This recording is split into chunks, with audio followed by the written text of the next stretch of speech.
Oh, there you are. It's been a while. Or were you just here? This fascinating place defeats my sense of time. The tomes stored in these archives are truly magnificent, a great pool of knowledge, the fruits of superior wisdom and an unquenchable desire for the truth. Some would say Seath had an unsound fixation, but his work is a beautiful, invaluable resource. All progress demands sacrifice, and I certainly bear no antipathy for that wonderful, scaleless beast.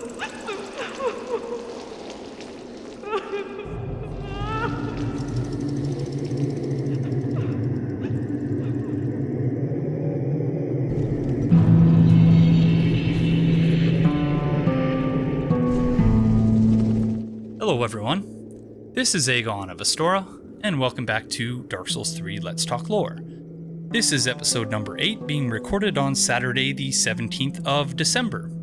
I hope you're all having a fantastic day, whenever it is you find yourself watching this. How about you, special guests? Are you having a fantastic day today? I'm having a fantastic day, and I feel very honored and happy to be on with you today, Aegon. Well, thank you very much for joining us. For anyone who's unaware of that voice, this is Mitch L. And Mitch, why don't you say a thing or two about what you do on YouTubes and stuff? Well, from down under, one of the lore enthusiasts down here, cover mostly Dark Souls and more recently Bloodborne lore, and just kind of ramble about esoteric item descriptions, and it's a whole lot of fun with a whole lot of other people that enjoy it as well. So it's good to have a bit of collaboration now and again, so that's why we're doing this today. Yeah, for sure. And for those of you who have not yet checked out Mitch's content, I will leave a link in the video description below so that you can do that. And yeah, one thing I really like, especially when it comes to the lore scene, is when people try to do different things that others haven't already done, as opposed to just, you know, trying to copy the same template and making their own videos in the same style. But I like that you look at a lot of things that other people have maybe missed, or you know, you do these sort of broad overviews. And one of the reasons why I wanted you on or this episode, or like any of the episodes where we come into contact with Eygon or Irina, is that you've actually done a lot of sort of analysis of Carim. Yeah, so Carim's a real wealth of stuff to look at, and I was honestly surprised that it had kind of been neglected to a point for a while, because it's one of the more fleshed out societies that we hear about but never actually see, and there's quite a few characters that kind of come from there, and for a while it had the reputation of being a place that kind of bred a lot of mistrusting, like deceptive individuals. But we find out by looking closer that, similar to Lordran, they have problems, but also have lots of orders of kind of knights and chivalry and things like that. So they're definitely worth looking at in more detail. So just briefly, what we're looking at here is that we actually had a comment on the previous episode which pointed out something that I had completely missed, and that is that all of the crucifixes in the Crucifixion Woods seem to have the same crescent moon on them, which is the symbol of both the Dark Moon Blades and the Blue Sentinels. And yeah, it amazes me that that's something I never noticed, but they all have this same crescent moon sort of wooden shape on there. So do you have any thoughts on that, on why that might be? Well, that's interesting, because some of them are shaped slightly differently that resemble something more related to Aldrich, I would say. But also the ones in relation to the ones that kind of look like that crescent moon would make me think that, because since this is part of the Road of Sacrifices, this is an extension of Aldrich's will. Of his power, and it's really illustrative of just how powerful he is as a being. Now, since there were, obviously by the name, people being crucified out here, it wouldn't surprise me that much that the people, the hollows that were crucified out here, were maybe sorry to interrupt you briefly here, but this is Carl the Crab. The Crab, and we'll be seeing him again very soon. But sorry, go on. Yeah, so this is speculative on my part, but if hollows were being executed out here, perhaps they were given some kind of sign to show what kind of background they were coming from. So if they were supporters of the Way of White or the Way of Blue or Dark Moon Blades, perhaps as an example, they were crucified upon the symbols which they worshipped, maybe as to de-incentivize others from going against the grain, which would be Aldrich's kind of followers. So I have something to say about that in a second, but first I wanted to point out that, this is a quote-unquote developer message. Presumably written by someone in the world, but I find it harder to figure that out in this game versus like the notes in Bloodborne. I think are much easier to trace who may have written them. But this one, you can see by the direction of the message, is clearly pointing towards the exiles. The exiles, yes. We dealt with in the previous episode, so that's why they're not there. But I did want to point that out. I should also point out that it was Michael Johnston who pointed out the crescent moons on the crucifix, and we'll read the full comment later, but I just wanted to point that out for now. Absolutely. And as well, in the previous episode, that we also looked at the or what I put forward in the previous episode. It's not a new idea. I got it mostly from JSF and Cassative. Is that the lycanthropes are very clearly the ones who were being crucified. Because you can see in, that when you fight the lycanthropes, they have, they're tied to crucifixes. And then when you go into the lower swamp, you can see more people tied to crucifixes, which appears to be the final form of whatever the lycanthropes are currently turning into. Yes, definitely. I would say any either potential or existing resistance to kind of the growing power that was kind of stewing in post Gwyn and Orlando has been stamped out. So you think that instead of being a symbol of don't mess with the dark moons, that the crucifixes with the crescent moon on it is saying that don't even dare side with them? Yeah, I would say if there are Hollows and Dark Moon maybe members being crucified in the Crucifixion Woods, them having their own symbol next to kind of their tortured corpses, I would say would be enough of a disincentive to kind of go against the grain. That's just my perspective, but I see Sullivan and Aldrich as two beings that really the best way of fighting against any resistance is just kind of scaring anyone else from going against. Which is a kind of. Sorry, if you think we got the golden falcon shield. Right. The description for which reads: a metal shield fashioned in the form of a falcon with wings outstretched. The golden falcon was the emblem of an ancient band of sellswords, and even to this day, many mercenaries remain who look upon it as a token of good fortune. So, presumably belonging to the Falconers from Dark Souls 2, correct? That's right. That's correct, yes. So perhaps while they might be gone to an extent or not nearly as powerful as they once were, their relics and what was left behind was obviously seen as an object of respect, I would say. But what do you think about that?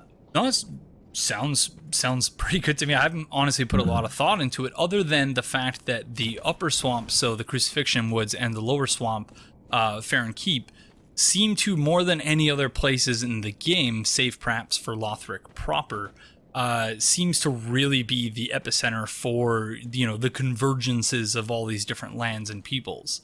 That's true. Just because we find so much stuff here that this seems almost more like an intersection point than was, or than is the High Wall or Lothric Castle proper. It's a melting pot to an extent of all these kind of things kind of coming together. Obviously, some beings definitely confused. Why are they suddenly here and things like this? Because there's a lot to kind of speculate in terms of how these lands converging is meant to be taken, whether these huge swaths of land are literally being smushed together, which I think is a possibility, but yeah, it definitely would have been very disorientating for some. So what I was looking at here, I think, was trying to set apart, I guess, this structure versus the one that we enter if we want to go to Farron Keep proper. But they seem to be more or less the same architecture style, insofar as I can actually, tell what an architecture style looks like, which isn't very good. And just a ring of sacrifice here. The description for which we've already read. So, Right. But yeah, no, and so like just returning to what you were saying about the road of sacrifices, that clearly maybe not clearly, but the sacrifices seem to be, body parts and things like that, just sacrifices in general that are being sent from the Undead settlement and anywhere else along the way over to Aldrich and or Sullivan. Yeah, and the Cathedral of the Deep. And as the Cathedral well. of the Deep, more. It's Yeah, but so here's Carl. He didn't want to leave us alone. I decided I would try to see if you could parry a crab, but I don't think you actually can. Either that or what makes him so powerful, you know. He's a worthy adversary. Unparryable attacks. Yeah, exactly. And I was just like, I don't want to kill him. Look at the fuck. But yeah, and like as we'll see later, there's a very specific story being told here as well about the Crystal Sages, and as we saw in the introduction, that the crystal sorcery is tied to so we got a few minutes to talk here because I was trying to see if I could get the crabs to fight the sorcerers. So I just slowly, because if you go too far away, then Carl just sort of turns around and goes back to his spawn. But no, he wanted to follow us, so. Yeah, something that might be worth mentioning as well in terms of how the whole architecture is set up is the Crucifixion Woods. It was probably not always named that. These structures are kind of similar in some respects to what we find further down in Farron Keep. Makes me think that once this kind of upper part of the swamp was once occupied by the Abyss Watchers and their followers before they kind of were maybe driven further deep by the Crystal Sages, because the Crystal Sages are acting in service, it would seem, of the Cathedral of the Deep. So, and since the Hollows here actually use crystal spells, crystal-based spells themselves, makes me think that they kind of moved in, occupied the land, and pushed the Farron acolytes further down. I don't think they use crystal-based spells. Certainly, the majority of them seem to use the Farron darts. Oh, excuse me. Yes, that's what I meant. Which we'll read the item description later. We got lots of item descriptions later to clear up these things that we're just sort of talking around right now because we don't have them in front of us. But the Farron dart does specifically mention that it's a type of spell that doesn't really require a lot of intelligence to cast. Right. And the one enemy in front of the boss room seems to it certainly has a soul spear, but it's on I haven't actually determined whether or not it's I hadn't even considered the possibility that it would be a crystal soul spear, but whoever that is, I might be incorrect about that, but yeah, we'll work. Well, no, you could be, but like either way, your point still stands in that whether directly or otherwise, that the Crystal Sages learned their sorcery by looking at, by studying the documents in the Grand Archives, which of course correspond to those of Sitha Scaleless that were learned by Master Logan, and then they trained the Farron sorcerers, which, or at least one of the so here my plan was foiled a little bit, and so the thing that annoys me about this is that in the previous episode I discovered that the big crabs can kill the little crabs, but look, these guys can't. Like, the little crabs are invulnerable to these ones, so... Yeah, the relationships between enemies could be a little fixed sometimes, I think.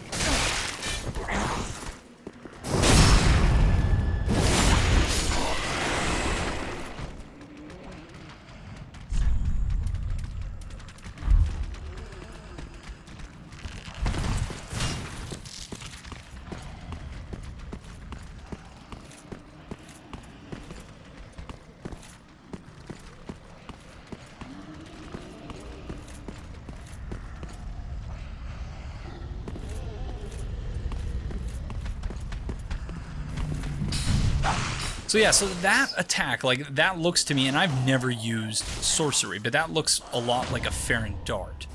Or a soul arrow, either one I could be, but yeah. If it is a Farron dart, and like you say, it doesn't take much intelligence to use, you would think, okay, how are we going to defend this area? Okay, let's fill it up with hollows and teach them the simplest spell that we can, and just make it more about quantity of defense rather than quality of defense. Precisely. And the leaders appear to be the ones, appropriately enough, wearing the big hats. The big hat, indeed. So, indeed. Yeah. And this corner drives me nuts. I think in New Game Plus 2, there's a ring there. But every single, even though I know there's nothing there, every single time I walk into that corner. And just like in the high wall, that the guy with the lantern sort of rings the lantern, and then it wakes everyone up. So that's why I killed him as quickly as I could there. But we have the Heretic Staff, which, if I recall correctly, belongs to Beatrice, or at least belonged to Beatrice. So the Heretic Staff, the description for which reads, Catalyst used by generations of heretic sorcerers. Sorcery is a logical academic discipline, and the power of sorceries depends heavily on the caster's intelligence. So it doesn't really speak to the significance of the fact that it's called Heretic Staff, other than the fact that it says it was used by generations of heretic sorcerers.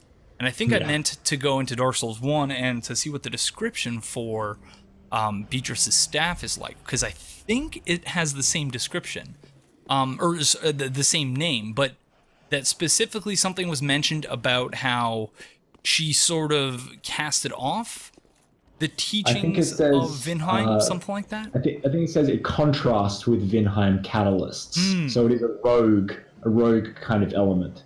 And the ancient catalyst shows signs of being used for age-old sorceries. It has passed the hands of many generations to get here. So it's interesting. It's something that's been inherited, similar in practice to how pyromancies are learned, but with sorcery instead as the kind of the rubric. And what's doubly interesting about that is that item description appears to be a vestige of an earlier version of the game, where, excuse me, I'm not sure if you're aware of this, but there was a child model in the game for Beatrice. Oh, really? Yeah, so there was a child Beatrice, and so the whole used by generations of sorcerers thing is supposed to be, I think, an allusion to that, to the fact that I think we were gonna, so I guess somewhat similar. And here I was like, oh, this will make a good thumbnail for the episode. So, right. So that's what I'm doing here. But very good. But in the in I guess an earlier version of the game, we were meant, I think, and I can't recall the specifics of it, but we were meant, I think, to summon Beatrice as a child and then summon her as an adult. So somewhat similar to what happened with, or what was originally planned for Shanalot in Dark Souls 2. That were you aware of this yourself? No, I don't think so. I think FromSoft might have been told a couple of times to stop trying to put children in their games because, after Ocelot, I definitely don't think after the cut content, they're going to be able to do that just because. Well, I think that's a little bit like an infant child. I think is a little bit different than what they seem to have planned for these two things. But basically, the feather, the feather you get that is basically an infinite homered bone. Yes. The feather was originally just, I think, it was just a feather, and then it became the aged feather. And the implication was that I think the player character gave the feather to Shanalot, and then to child Shanalot. And then later in the game, adult Shanalot gives it back to you, and it's now the aged feather. Right. Okay. So it has kind of passed along in time. That's an interesting way of doing that, definitely.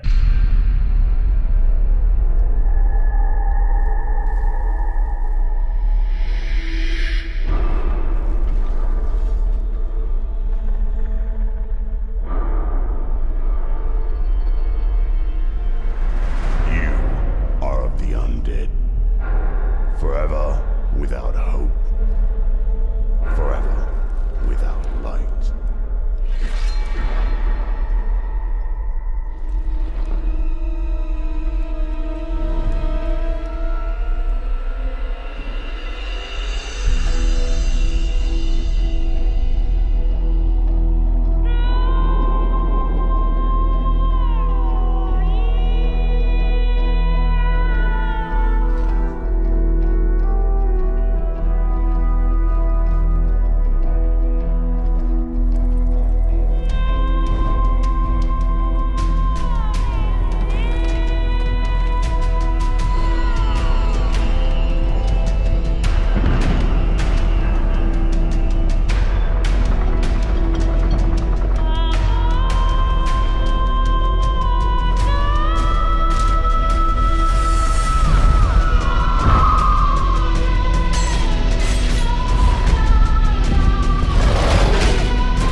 though. And look, Carl's still here. Oh, he's back.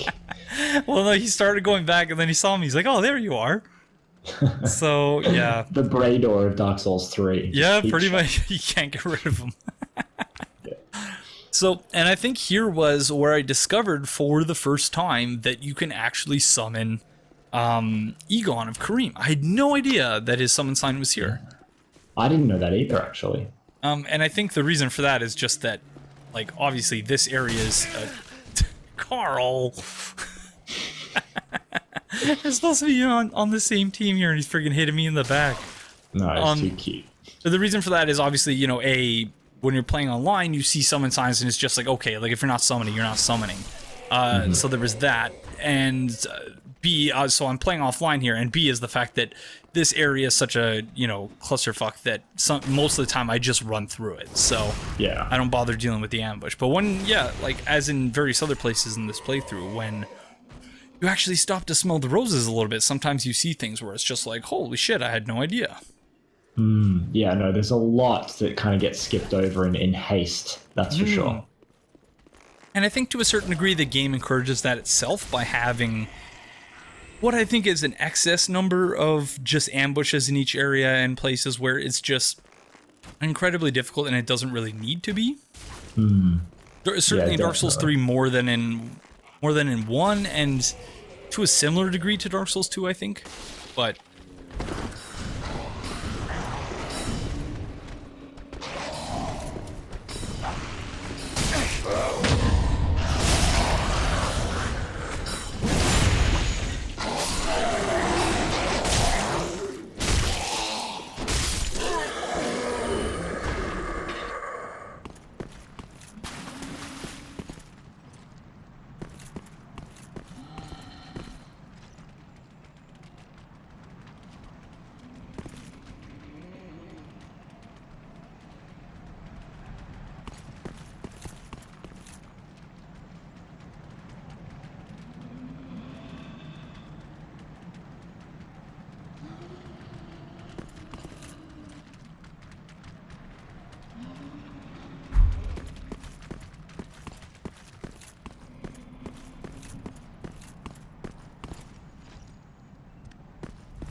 so we were just saying that, yeah, neither of us knew that Eygon's summon sign was there. And I was mentioning that it seemed kind of odd that you know, he mentions that he's here to help, you know, on the condition that we treat Irina well. But my confusion at that statement was always, well, I don't know in what way he's helping, because I didn't know he had a summon sign anywhere. But evidently, and I'm pretty sure he has another one now that I'm thinking. Yeah, I would have to look up exactly where his summon signs are, because one thing that's let me see here. Where I'm looking through my guide right now. You go on.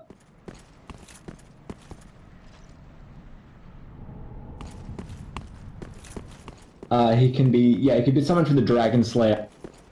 That fight. Dragon Slayer armor? Yes, according to the wiki. And so, I guess no matter what happens after that, unless you've killed him yourself, you'll probably find his stuff in Irina's cage, right? Look at Carl, like... Such a good gesture. Well, and I don't know why or how he got in there, because now I'm just like, oh no, I need to get him out of here before I summon Eygon, because... Eygon's going to destroy him. Well, obviously he's not going to last very long. One thing to mention about Eygon in terms of his placement or anything is, from my perspective, he really has no allegiances in the land of Lothric. His allegiance is to Irina and is to Carim. But so why don't you speak... Sorry, go on. Yeah, no, well, I was just going to say, like, he doesn't really care who he fights for as long as he's also getting a symbiotic kind of benefit out of it. And he's getting kind of a relaxing of his responsibilities by helping you. Because... Yeah, you know what I mean? Sorry, I'm laughing, but it just, like, I thought for a second that he was going to leave the crab alone, and then, no. After he murders the crab, he goes back, poor Carl. So I was very upset here. Poor guy. But yeah, with Aegon, I mean, it's interesting because obviously he's a knight of Carim, and this role to become a knight of Carim they take the best of the best. It says in I believe in the Hammer, that only those who are extreme in their devotion but also extremely strong are able to. Oh, I've got it here actually. Great hammer bestowed upon Carim, and then he goes over. Apparently, pretty stupid too. But go on. Yeah, so it reads, great hammer bestowed upon Carim knights who demonstrate outstanding strength and unwavering faith.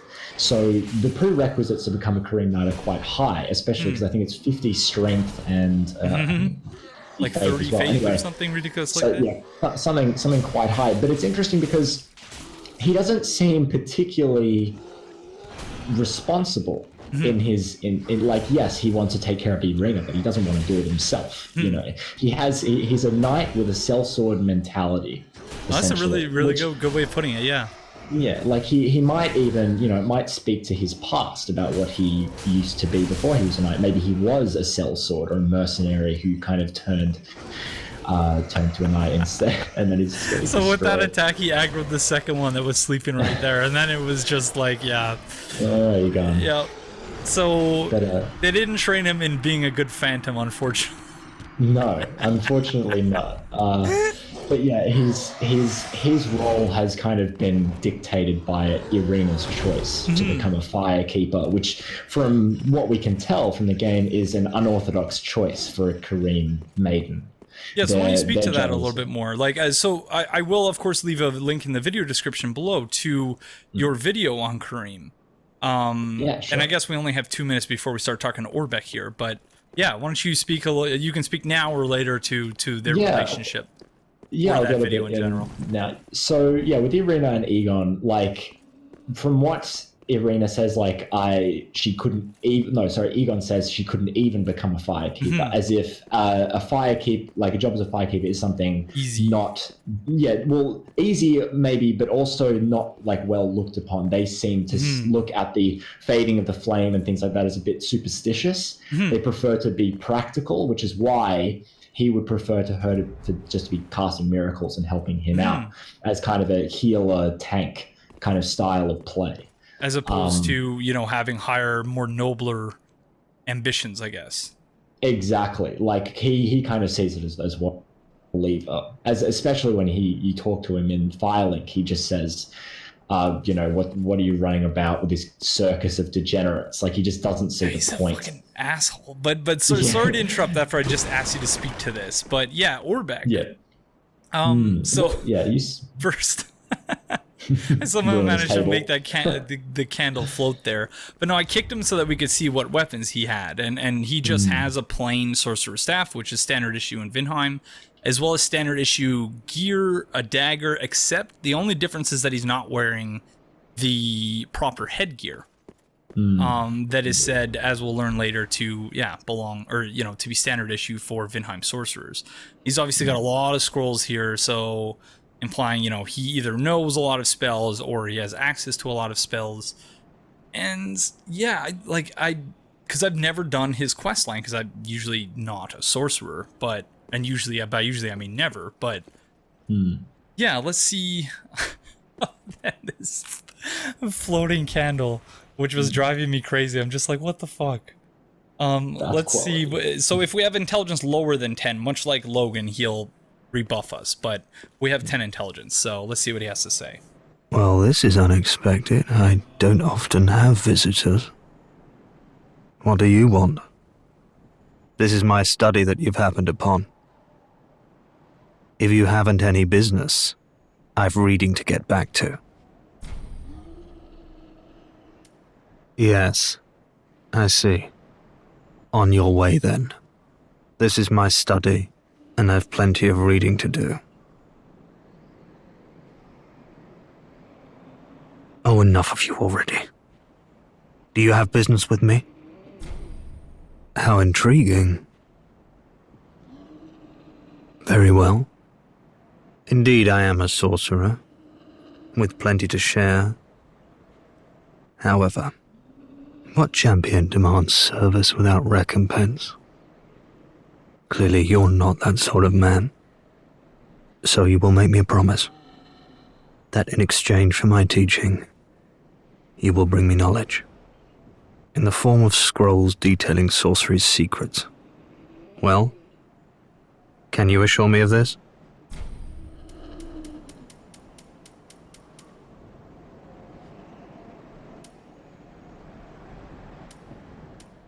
Very well. You're no fool. I take it you understand the weight of a promise. I am Orbeck of Vinheim, unkindled one. I shall teach you sorceries. We will learn together. It shall be like our very own school.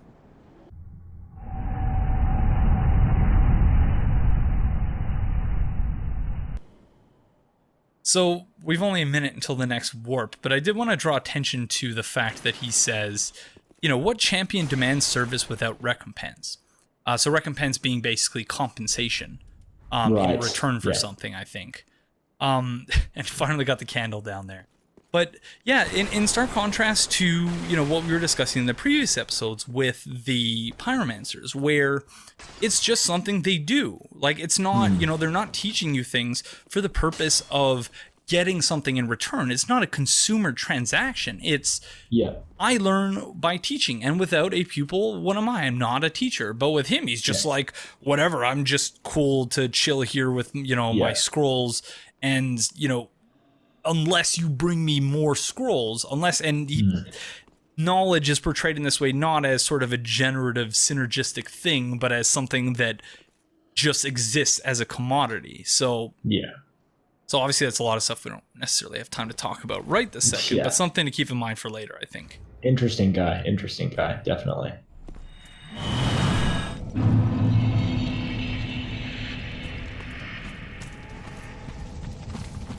So, yeah, I figured we would go try to summon Eygon again and see if we can do it properly this time. But yeah, it's I don't know, what are your thoughts on Orbeck beyond sort of, or in addition to the things I just said?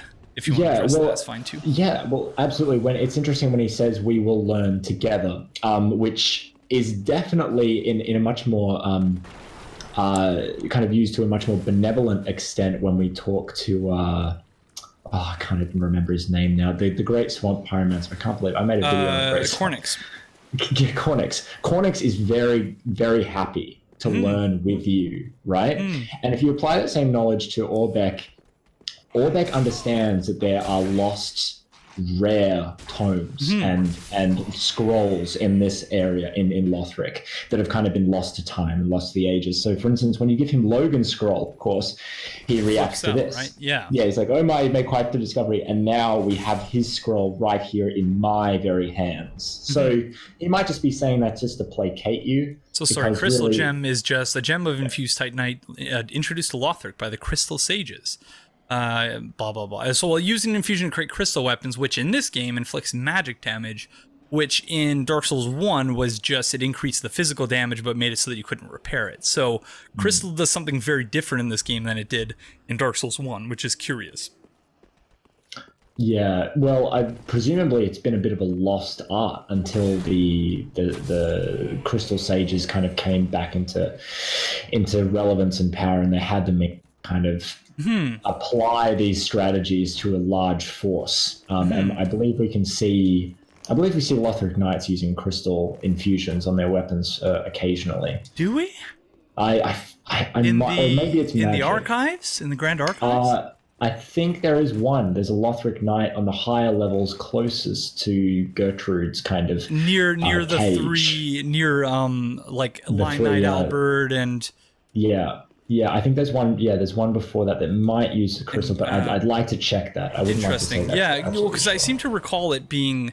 I thought it might have been divine, but it's hard to say, especially because when they're buffing those things, I'm usually like out of there or like super. I don't want to deal with, especially with the Lothric Knights in the Grand Archives and Lothric Castle proper, because they do not mess around.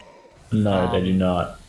But we can see here that, you know, these are just hollows. And, you know, though some of them may know. So there's the guy who, that didn't look like a crystal soul spear to me. That looks just like a normal soul spear. But I probably should have slowed that down. That's one of the things that I usually... But again, I hadn't even considered the possibility that it might be a crystal soul spear, but let's see. No, that looks like a plain one.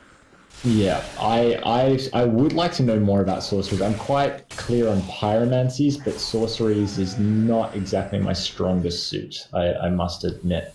But presumably if they're hollows and, they must have been taught these sorceries by someone, and if they're wearing the hat, I would presume that to be the crystal sages.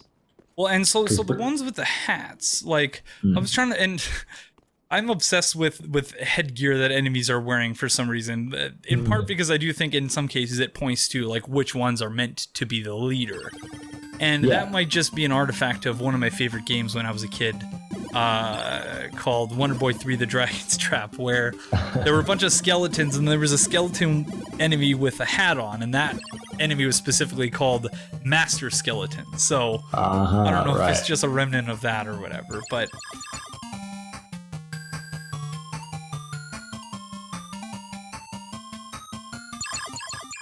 Well, we finally got Eygon back. Nice. Cleared out the whole area, and then I think... Is it time to go fight the boss? Because he already died. They are right through the next bit, yeah. He already died the one time.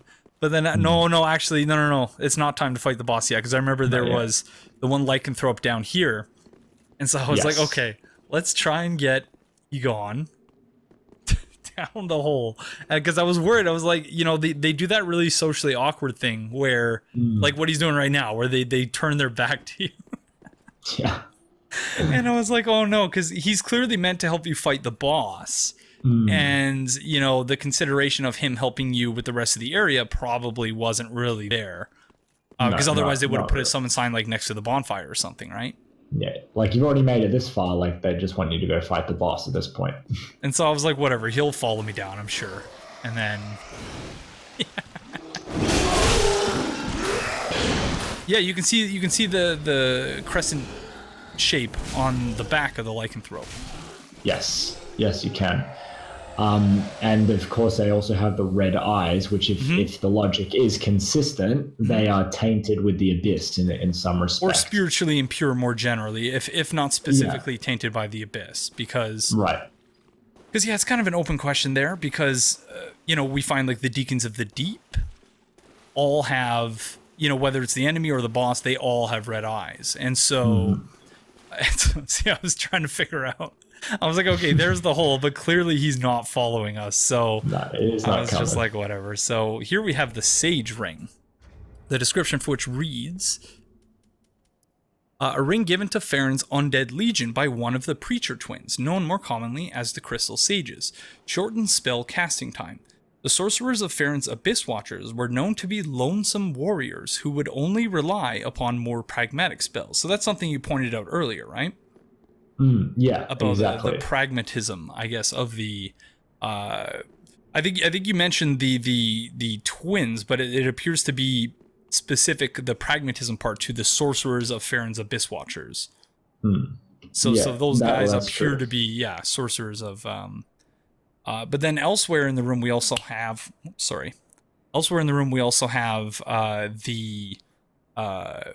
Vinheim set, which it's one of those armor sets that has a different description for every piece of clothing, which is really interesting. That's good. Is it clandestine? Is that what it's called? The clandestine set? Clandestine? Sorcerer set. So the hood reads, attire of a sorcerer from Vinheim Dragon School. A simple hood worn inside the robes. Represents those who have outgrown the academy, abandoning formal headwear and distancing themselves in order to continue their research in solitude. And then the chest piece reads... Very cool. It specifies long ash-colored robes, and that underneath is a deep blue sorcerer's coat, unconventional uniform of the academy. Or conventional uniform of the academy, rather. And then we have the gloves, which mentions that it's embellished with silver medallions. They're black-dyed leather gloves. And then the boots mention that a sorcerer knows that long-term research means a lengthy and arduous road ahead. Not only sorcerers know that, but researchers in general, I think. But yeah, no, it's really interesting that the attire seems to have changed. Either it seems to have changed, or because it mentions, I think it said deep blue. Yes. That underneath it has so it's possible that it's the plain sorcerer set that we remember from Dark Souls 1, but that it has this ash-colored robe on top of it, which I don't know what to make of that. Well, ash-colored robes in terms of religious habit is actually, and by religious habit I mean the clothing of a clergy, a member of a clergy or a priest or something, is ash-colored robes are actually quite common among Benedictine monks, which was used to denote a lack of luxury, since dyes were a sign of luxury and wealth. Interesting. Ash-colored clothing denotes that kind of moving away from that sort of attitude. Sorry, the life bar appearing just there. I was like, oh, I guess we found where Eygon is. Yeah, but that's what I would make of that. And also, just one more note on the medallions in the gloves. Yeah, I'm sorry. Go on. You think those are the same as those coins from Dark Souls 1, perhaps? That's interesting, actually. But one thing I would say is that it might have been a note taken out of Pyromancer's book, since they adorn themselves with pieces of brass, which are used to ward off dark spirits. Touché. But that's up for debate. Fucking Eygon.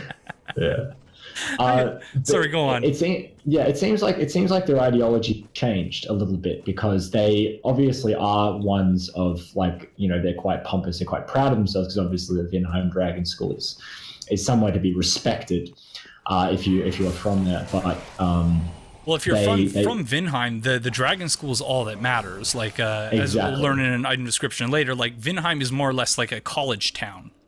Yeah, one thing is interesting, though, is they don't appear to be entirely, you know, by the book. And this comes from Orbeck's Ashes, you know, being from Vinheim. It's relevant, I think. He says, Orbeck was fascinated with sorcery, but without means, so not the money to attend the academy. So offered to serve as an assassin in exchange for acceptance into the Dragon Academy, believing that one day he could reinvent himself as a sorcerer. So imagine you just go up to the gates of Yale. It's like, okay, I don't have 60 grand a year to... Do you mind if I just kill people for you instead? Would that be all right? Yeah, so they don't seem to have the cleanest record like any other institution in the series. But we do see that also. That does come through in Dark Souls 1 with... That's true. With Griggs of Vinheim, right? Griggs, indeed, yes. He is. And we actually do shortly go to Firelink from Dark Souls 1 in this episode. So something that we'll talk about then when we read all the item descriptions, but Griggs of Vinheim doesn't really seem to be all that he appears to be as well. No, he's a bit deceptive, that one. Absolutely. Prime example here of why I've never found this summon sign, because this place can just be such an enormous pain in the rear to deal with. I wish. Yeah, it's cool. I wish it's a good area, but I kind of wish a bit more diverse in terms of the corridors and stuff. Like, make them a little bit more interesting to traverse, rather than just like pillar and block and like very Chalice dungeony. Yeah. But yeah, where it's fine if it's a modular thing that you need to move around, but if not, right? Yeah. Excuse me. So so we're summoning Eygon, and he's going to help us fight the Crystal Sages. The Crystal Sage. I can't remember even what the boss. It just says the Crystal Sage, right? Yeah. Yeah, I think that's it. But we would, you know, as we learned just now, or as anyone would have learned if they had picked up and read that item description beforehand, that there were actually two of them, and that they're known as the Preacher Twins, but more commonly as the Crystal Sages. And so you want to comment on, and given we only have a minute, but his mask is very curious, and I know that's something, I'm pretty sure that's something you talked about in your video. Eygon's? Yeah. It's modeled off of the gargoyles Carim's Grand Cathedral, apparently. Yeah, that's and the face on the shield. Yeah, so the face on the shield is of Morn's sister. So presumably was crafted and customized for his, you know, presentation in battle. And interesting that it moans. I don't know what to make of that, but it is like personalized for him. So yeah, his pathing is great. I forgot about that. Oh my god. Wow, yeah, Dark Souls 3 NPCs, definitely a disappointment in terms of their pathing compared to the previous games. Yeah. Dark Souls 2 was really the only game to get it right, I think, when it comes to NPCs. Hmm.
So embarrassingly, I forgot to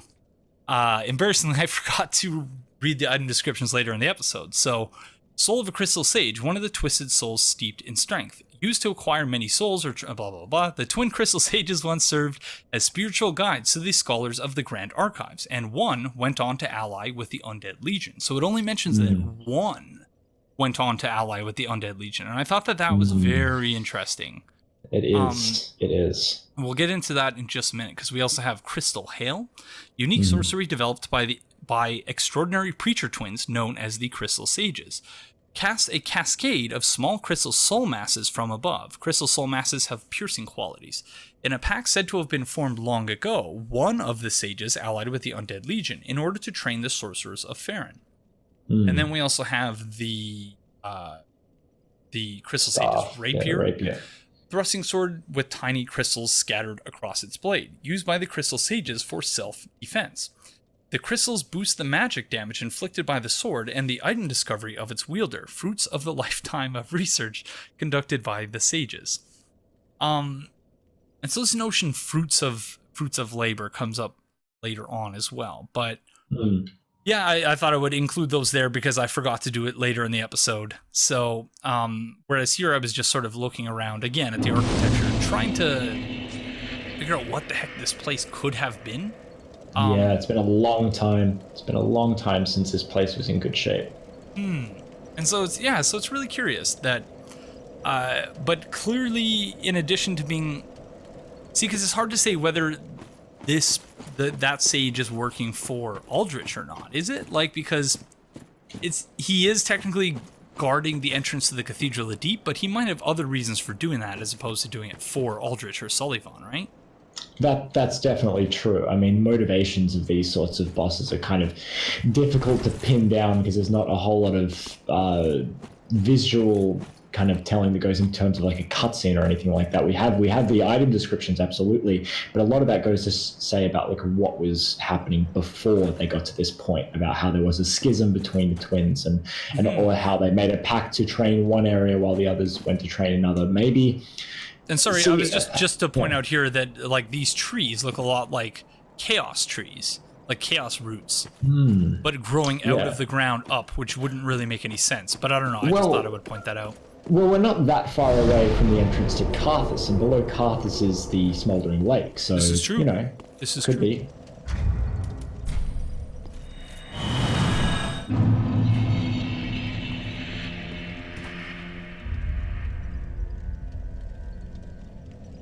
So you have quite a few people to talk to, but let us. I think first I went to go check to see if Leonhard was there. He was not, because we still have yet to kill the Dark Wraith in the High Wall of Lothric. And then I was looking to see if Eygon was there, but I don't think he shows up until... I'm actually not sure what the trigger is for him showing up there, but... Hi, Irina. Oh, Champion of Ash. Welcome back. Do you wish to hear a tale? You only have to ask. So I figured we might as well start buying her miracles because, yeah, we're going to need to buy them all. And we read the item descriptions for them in the previous episode or the episode prior to that. So yeah.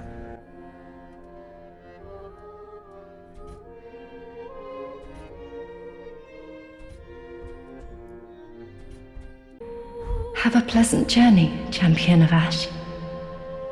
I pray for your safety. Oh, hello. You've come at a good time. It took some prowling, but I finally made a score. Go on, have a gander. I've never thought about the items that he brings back from the Undead settlement. And he brings back a divine blessing, the description for which reads, Holy water blessed by the Queen of Lothric. The Queen of Lothric, married to the former king Osiros, was initially revered as a goddess of fertility and bounty. After giving birth to Ocelot, her youngest, she quietly disappeared. And so he did not have that before, so he just brought that back from the Undead settlement where we sent him to raid, to pillage rather. He also has a Zweihander, which not really much in terms of lore there. Sorry, go on. I was just going to say, yeah, it's just kind of the structural details and But so the other items, so like the Pontiff Knight Curved Sword wielded by the Pontiff's Knights, frigid spirits that linger in Irithyll. The large blade appears to be eaten away by insects, making it lightweight but also brittle. So suggesting that somewhere in the Undead settlement there was at some point or another, the Pontiff Knights had a presence there. Yeah. Well, there is the Outrider Knight. Sorry, let me just finish these. So, Shield of the Pontiff's Knights, frigid spirits that linger, blah, blah, blah. So this blue-gray shield shrouded in a thinly cold air is light and brittle. And then I think there's one more description before we talk about that part. But yeah, so... Priest Chime, sacred chime for casting miracles of the gods of a type given to Lothric priests. To cast a miracle, the caster learns a tale of the gods and says a prayer to be blessed by its revelations. The faith of the supplicant affects the strength of the miracle. So, suggesting that not only was there a presence of Lothric priests in the Undead settlement, but also, yeah, the Pontiff's Knights. And we do find an Outrider Knight there, but the Outrider Knight has a Irithyll Strike Sword, right? Strike Sword, yeah, that's right. As well as Carim snipers. So I think this is the point where I was like, oh man, we really need Mitch on for this, because it says red feathered bolts used by snipers of Carim. Though typically used with sniper crossbows in Carim, these arrows can still be used with any kind of crossbow. So again, just like the upper and lower swamps, the Undead settlement, like, how do we reconcile all these different things? Wow, well, it's a big convergence point. Because it's at the foot of the high wall, right? Yeah, there's evidence of Carim having a presence in the Undead settlement because of what we can get from the curse-rotted Greatwood's soul. I believe we can get Sir Astor's spear, and Astor was a kind of a weaponsmith from Carim, kind of like a Dracul type, kind of like Transylvania kind of figure. So he, it's his spear. He must have come that way. Like, this guy was very reclusive, very paranoid. I doubt he would have given that to anybody else. But yeah, in terms of... And then also there's Mira as well. There is Mira, exactly, Mira as well. I think that's kind of really the central point of a lot of these lands where they converge. Like, you look at the way you put it, actually, when you're talking about the undead settlement, it looks like it's been ramshackled together very quickly. That's what you said, right?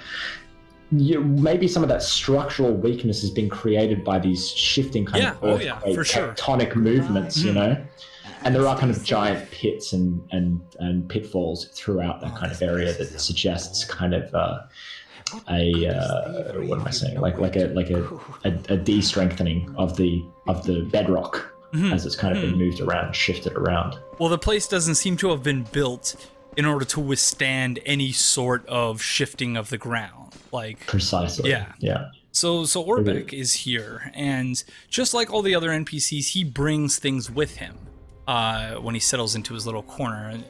These are just books, presumably the most important ones of the ones that he didn't actually take before he warped away. But I presume, maybe he went back to fetch things after he found out it was suitable. And like, he's really like emo goth, or is that just me? Like, just the way he... Nah, definitely. Oh, you're back then. Again. I'm Orbeck of Vinheim, here to teach you sorceries. Let us begin with the basics. The ideal sorcerer bears the twin faces of the dragon. You could at least act as if you're paying attention. What an ass. What an ass. I don't mean to seem overbearing, but have you forgotten? In exchange for my sorceries, you are to bring me knowledge in the form of scrolls detailing the secrets of sorcery. I hope you're not one to break a promise. So we have some item descriptions, several of which we've already read, but so Great Soul Arrow, sorcery which improves upon Soul Arrow, fire a more powerful Soul Arrow, and then, because some of these we've already read with, what's his face, Yol of Londor. Heavy Soul Arrow. What we're really looking for is the Farron Dart here. Because all of the Soul Arrows are basically just, an improvement over X. So this one again, sorcery which improves upon Heavy Soul Arrow. Sorcery is a logical discipline. And I think these descriptions are exactly the same as in Dark Souls 1, except for the forthcoming one, which is new to Dark Souls 3. Which reads, and is very cheap compared to the other ones, 500 souls. Variation of Soul Arrow developed by sorcerers of the Undead Legion of Farron. Fire a Soul Dart. Well known among the Farron sorceries, it is learned far and wide due to its ease of use. There you go. And I think its intelligence requirement is only at like 10 or something. Whereas you can see for most of the other ones, I can't actually use them. Soul Greatsword. Sorcery developed primarily for Sorcerer Swordsman. Attacks with a greatsword formed from souls. The ephemeral blade only exists as an extension of the caster, but its power is said to rival that of physical greatswords. Even the most obstinate magic purists may resort to the spell in times of crisis. The Soul Greatsword appears in all the Dark Souls games. Is that correct? Didn't it start in Dark Souls 2? I'm just checking now. I'm pretty sure it started in Dark Souls 2. So we have Farron Flash Sword, alteration of Soul Greatsword developed by sorcerers of the Undead Legion of Farron. The Legion has a tendency to emphasize speed over power, and this practical alteration of an existing sorcery is no exception. So again, speed over power and practicality for the Undead Legion. Ease of use. Magic weapon, the power of the Sorcerer Swordsman of Vinheim is predicated upon this and Magic Shield. Many warriors learn sorcery just for this enchantment. And I believe that's the exact same description as it had in Dark Souls 1. And then the shield is basically the same thing, but the last two are the most interesting of the bunch. So sorcery for casters who wield swords. Reinforces left shield with magic. Shields augmented by magic have higher stability and damage absorption.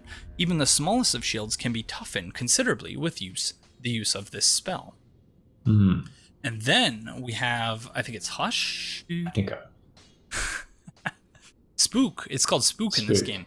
Sorcery developed by a certain a certain surreptitious sorcerer at Vinheim Dragon School masks noises of the caster and prevents fall damage. Their mastery of this sorcery alone allows Vinheim spooks to demand handsome payment for their services.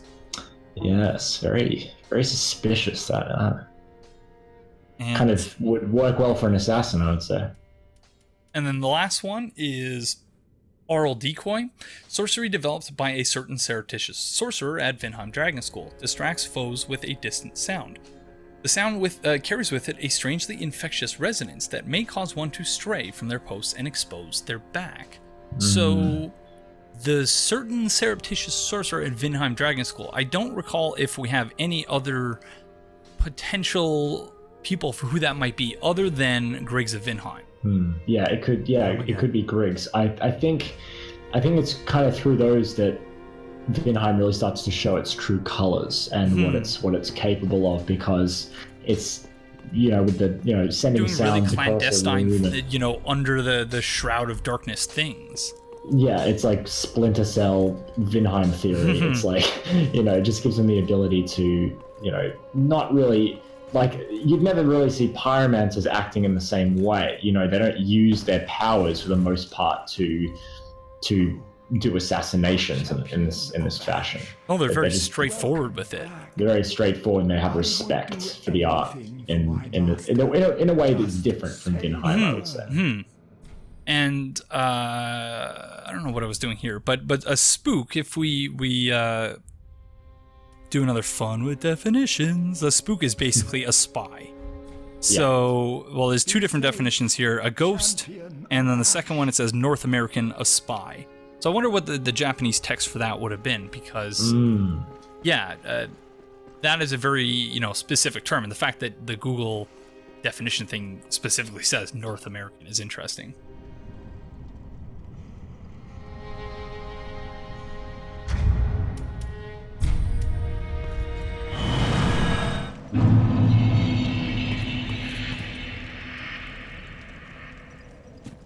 So there were so many things there where I was like, oh yeah, we'll talk about that in a minute, that I've already basically forgotten everything. But just briefly, when we first started in I think the Undead Settlement, the episode where I talked about the Deep a fair bit, I mentioned that at the beginning of the Road to Sacrifices there was a spot where there were two crystal lizards lined up specifically, I think, to show you, hey, look, this pool of, gooey shit is very important.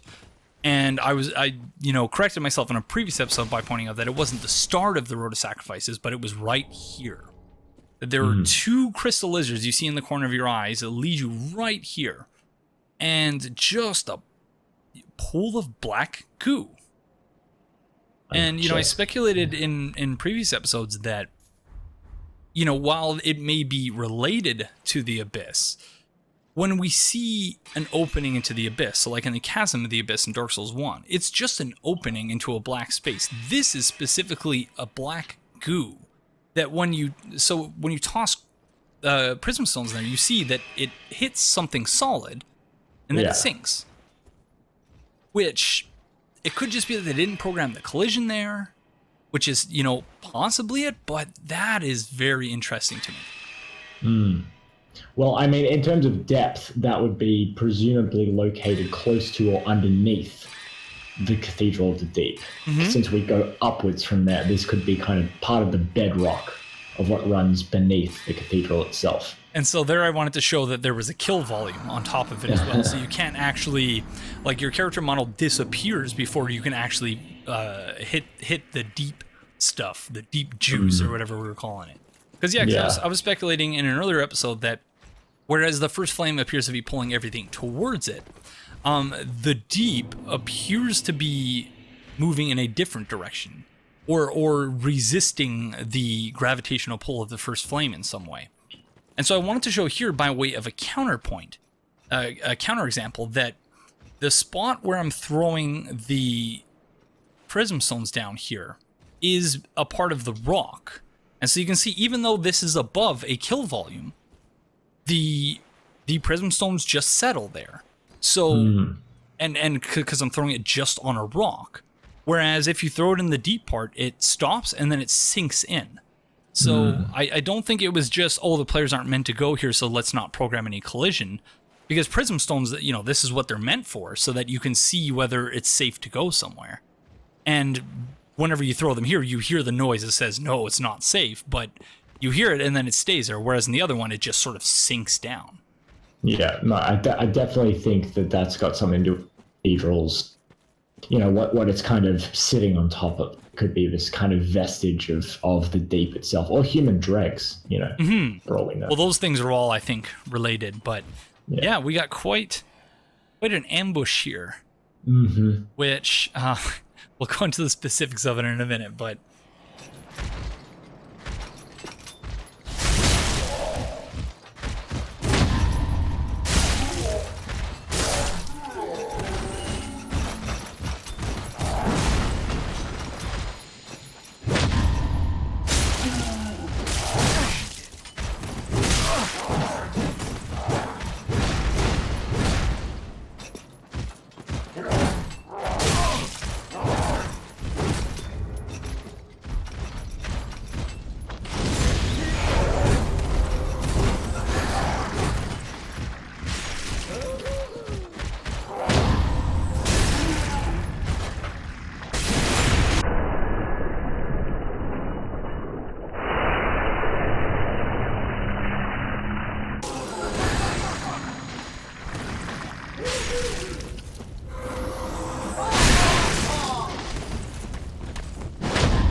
I love the way their corpses ragdoll. Yeah, no, the ragdoll in the Souls games is hilarious. So the Herald set, the description for which reads... That was my first class, my first playthrough of the game. Steel helm said to be worn by heralds of the Way of White, who deliver commandments of duty. Protection made of steel has excellent physical absorption, but is found lacking against blunt strikes and lightning damage. So a very descriptive item description, because it is a starter set, as Mitch just pointed out. And this one also says that it has the pure white cape, which is a signature of heralds of the Way of White. And a herald is basically someone who, delivers a message, right? A messenger, yes. So, so it says that they deliver commandments of duty. And so this herald was coming from somewhere, delivering commandments of duty on behalf of someone else. And so this one says that the insulated material is effective against strike damage, nicely complementing the steel protective wear. That this person was, going to a place they thought was safe for members or heralds of the Way of White, but clearly not correct about that by the fact that we find their corpse. I might mention now just quickly the description of the actual class. Sure, go ahead. Yeah. It reads, a former herald who journeyed to finish a quest undertaken, wields a sturdy spear and employs a gentle restorative miracle. So what I kind of take from that is that this herald that you play as, if you choose to be a herald, is not a herald anymore. They're a former herald. They just wear the armor, but journey to finish a quest undertaken, implying that they abandoned it and picked it up again. So I think that's kind of interesting. And that would make sense in the context, I think, of the player character, because the whole thing about being unkindled is that you either tried to link the fire and failed, or you just weren't good enough to even try to begin with. Exactly. So that matches exactly with the Herald set, but yeah, it's unclear, and we see there's the bonfire here. The pyre is actually one of the crucifixes. Indeed, it's a whole stack of them. It looks like. And so I think that makes me wonder about, again, who is. I love their faces. About who is responsible for hanging all of the. Or not hanging, crucifying all of the lycanthropes. Because if we find this evangelist using it for firewood and burning it, And the shadow here was tripping me out. I was like, what? If you see on the tree there, the shadow doesn't make any sense. It's going right through the bridge.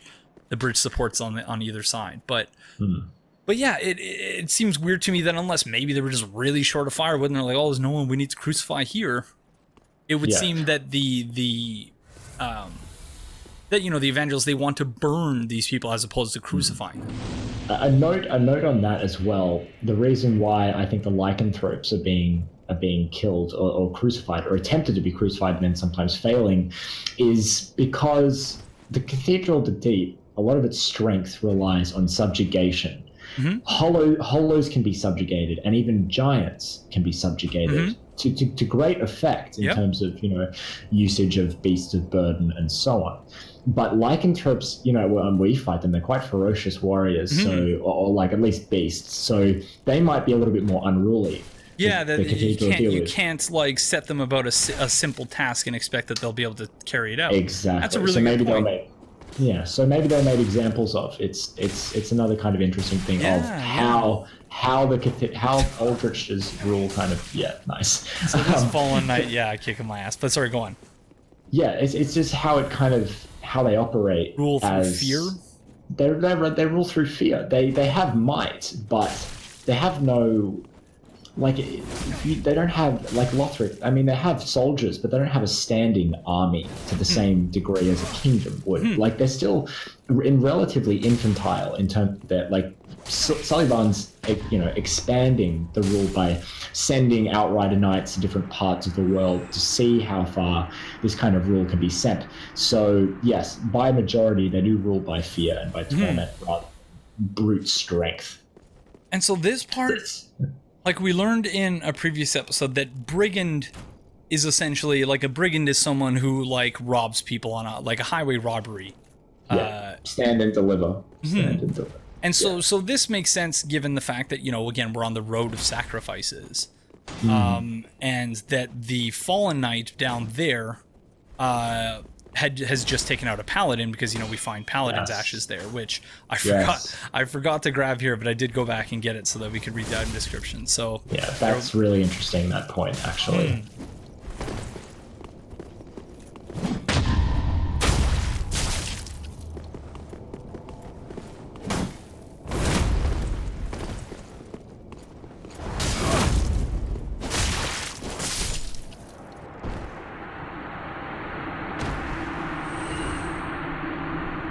So he's got the spider shield. That's right. The description for which reads, I think similar to as in Dark Souls 1, a shield bearing a large etching of a spider. Shields of this style are commonly used by savage mountain bandits and offers high resistance to poison. So just like in Dark Souls 1. I don't know if the description is identical, but I do recall it mentioning the high resistance to poison part. And also the brigand set itself, I think, is found back towards the Road of Sacrifices next to a Black Knight, like one of old Gwyn's old Black Knights. No, that's the sellsword. That's the sellsword. Is that the sellsword? Yeah, the brigand set is found in the Undead Settlement. No. Right. No, not the Undead Settlement. The beginning of the Road of Sacrifices, under where Man-Eater Mildred, whatever her name is in this game. That's right. It's found where it's implied that she took him out and probably ate him too. Yeah. Because she gained a taste for flesh. But Yes. And then here we find a very special shield to me personally, of course. And something that I never noticed here before, that I think is meant to be a clue to the origins of Henri. The fact that we find the shield not on a corpse, but presumably dug out of one of these graves. And the description reads,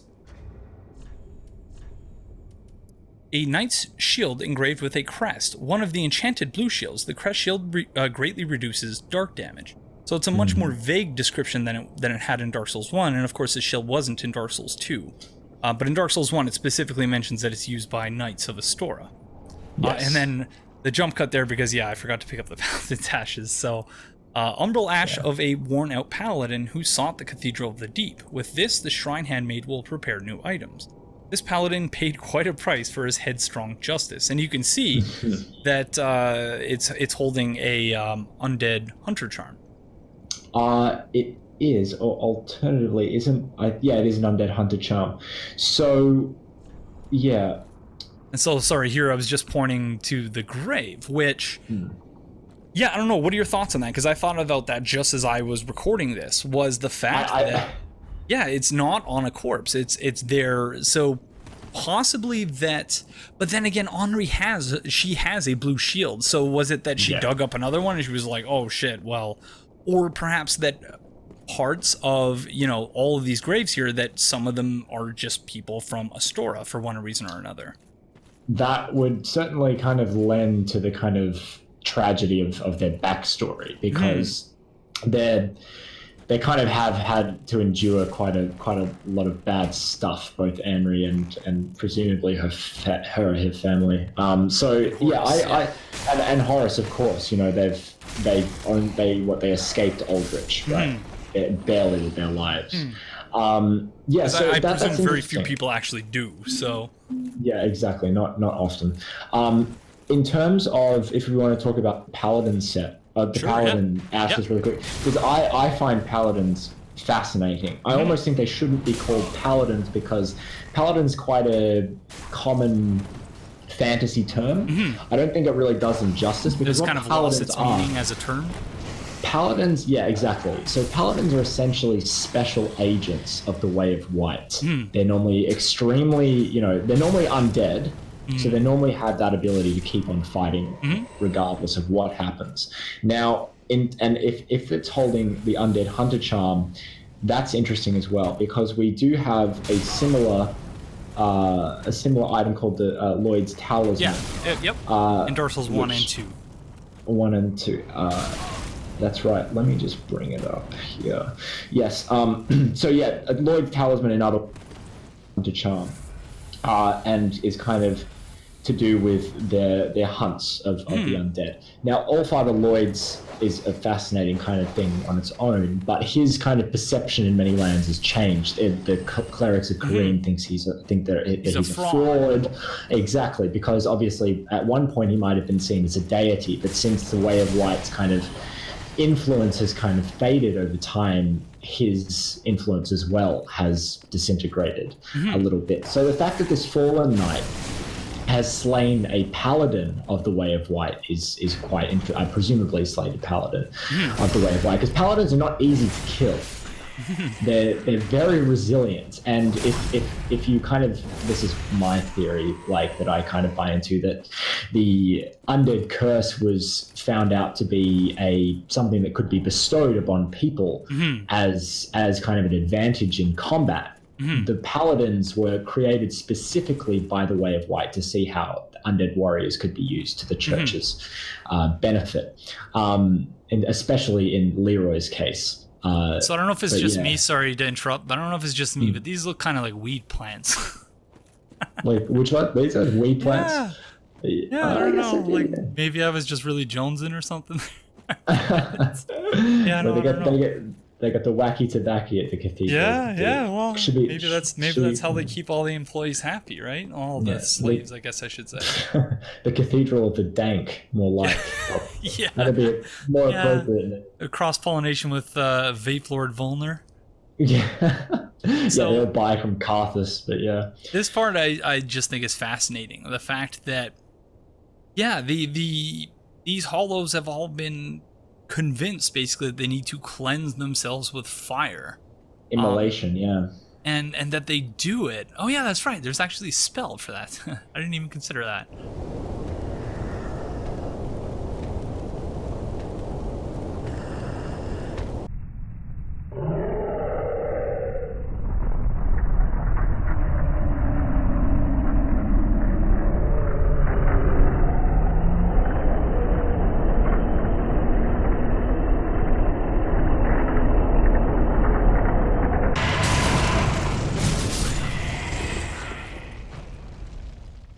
So I guess that's just a little preview of what's coming in the Cathedral of the Deep, because of course as we enter, and the primary reason why I wanted to come here, because this is where we're going next, but I wanted that Estus shard, and for the longest time, I've been so frustrated. I was like, oh, why can't you kill, like, you know, get the Estus Shard without killing these guys? And I was like, oh my gosh, something I never tried before.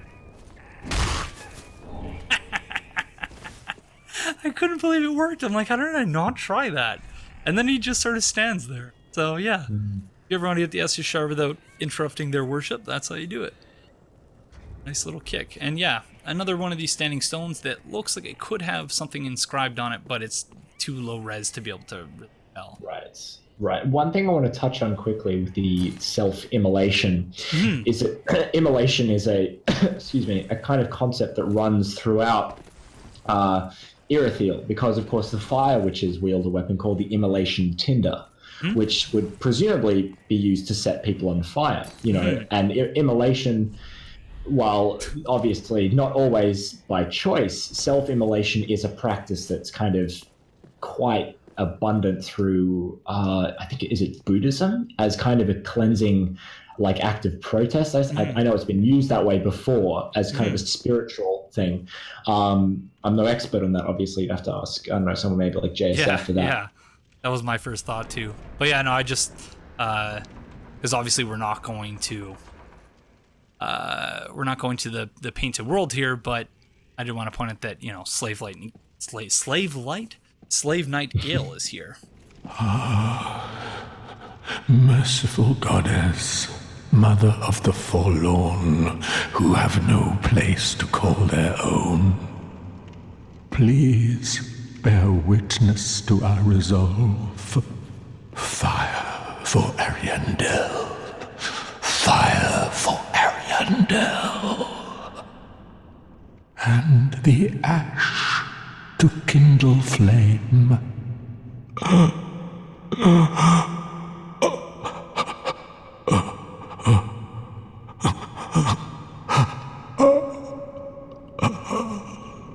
But yeah, so obviously we're going to be returning to Slave Knight Gale, as well as to go to the Ashes of Ariandel DLC, that is the Painted World of Ariandel. But yeah, not yet.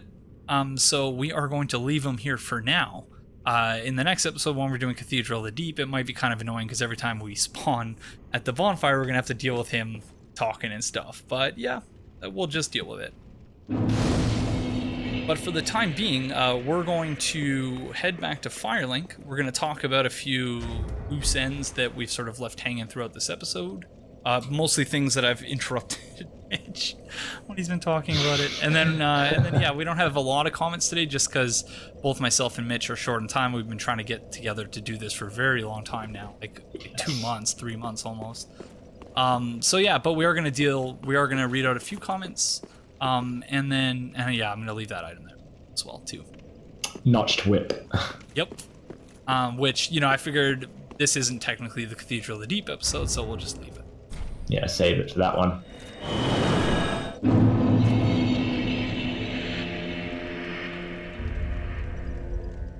So I guess first, before we get into the comments, was there anything, because I cut you off so many times, and I'm sorry about that. No, I think I actually finished up all my points. So, like, whenever, like, we were discussing that, so that was fine. I guess there was the Carim video, like, which you didn't really quite.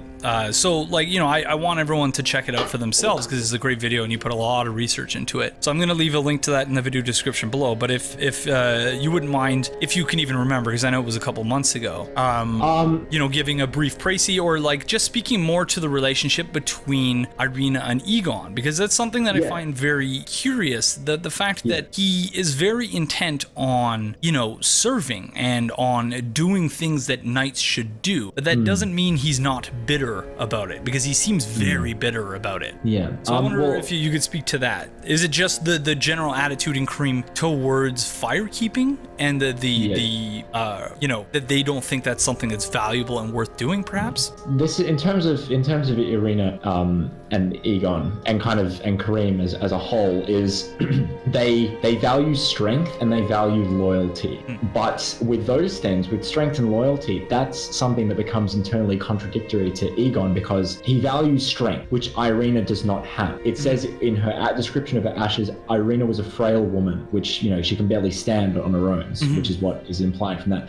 But loyalty, he's loyal to her. So that balance between, you know, despising her because of her lack of strength and willpower, but also tied to her because of loyalty, creates like this cognitive dissonance within Aegon, which is really interesting to behold, because you think the path it would have taken for Aegon to become the knight that he is would have taken a lot of work, and for him basically to have this maiden bestowed upon him, because that's the thing, and a knight has a maiden bestowed, right? Yeah, for life. So for him to go through all this arduous path to be, you know, given this companion that really won't serve his needs, or at least he discovered wouldn't serve his needs as well as he had hoped, it's easy to understand why he would become so disgruntled, but at the same time be so steadfast in his duty that he will still react negatively if anything happens to her. So I can't recall if this is something that you might have raised in that video that I've since forgotten, or if I'm genuinely just sort of coming up with this connection in the moment right now, or it might have been something I raised earlier. I don't remember. There's all these things floating around in my head, but it sounds almost like you're into Game of Thrones, right? Yeah, no, I enjoy the show. Yeah, have you read any of the books by chance? I've read I've started the first one, but I haven't read all the books in their entirety. So Eygon, just the way you described him, really is reminiscent to me of Jaime Lannister's character in A Song of Ice and Fire / Game of Thrones. And so this comes through a lot more in the books than it does in the show, where they took a lot of really weird turns with Jaime's story, but the basic premise of it being that Jaime Lannister, also known as the Kingslayer, because he killed, and so spoilers for Game of Thrones / A Song of Ice and Fire through like first episode, but yeah. First episode, but also to some degree all the first 5 books and the first 6 seasons of the TV show. But Jaime is known as the Kingslayer, and he's known widely as this really incredibly dishonorable person. But the more you learn about him, the more you come to realize that he is in a way a product of these irreconcilable vows that knights are forced to swear. That, you know, in the case of him becoming the Kingslayer, he killed the Mad King because, and he didn't tell anyone this, but because the Mad King wanted to burn down all of King's Landing using the wildfire caches that were stored all over the city. And what's more is that he became a member of the Kingsguard sort of as a slight against his father, because the Mad King, King Aerys, knew that if he named Jaime Lannister to the Kingsguard, then he couldn't possibly be Tywin Lannister's heir, because, you know, they're supposed to swear off their vows. And yet, from Jaime's perspective, you know, he's in the room and, you know, he's in the Red Keep, and the king is going crazy and saying, burn them all, and doing all these crazy things. And then Jaime knows that his father is, you know, outside the gates, and they've been, you know, impartial in this war up until that point because, you know, of this insult that you know, without getting into the minutia of it, he was torn between the oath, you know, serving his father and serving the king. Does protecting the king also mean killing innocent people? How can one serve his father when his father is rebelling against the crown when he's also a Kingsguard? So, like, his whole character is and his terrible, awful reputation is largely a product of his trying to navigate all of these irreconcilable tensions that come about through swearing all of these different vows that ultimately don't mean anything when they're placed up against vows that you have to swear for a myriad of other things. So I don't know, is that, like, what are your thoughts on that? Is that completely out of left field? Is this something that you've said before and I'm just repeating what you said? That I definitely wasn't me who said that, but so it might have been me. It might have been remembering myself saying it, but yeah. I can definitely see the parallels, especially in terms of Jaime's ability to be condescending, because Aegon, as a couple of examples, he says, hopeless the whole lot of you, like little moths fluttering towards a flame, in terms of the unkindled and wanting to be a champion. And then he's like talking about Irina, she's beyond repair, care, I tell you, like after I brought all this way and got her all ready, all she wants to be is like a firekeeper, but she can't even do that. Like he hates weakness. Like he just hates weakness. And like anything that because basically what he's doing is leaving Irina in your care, he gives himself a free ticket to be the knight that he really wants to be, to go and slay great beasts and warriors and bosses and things like that.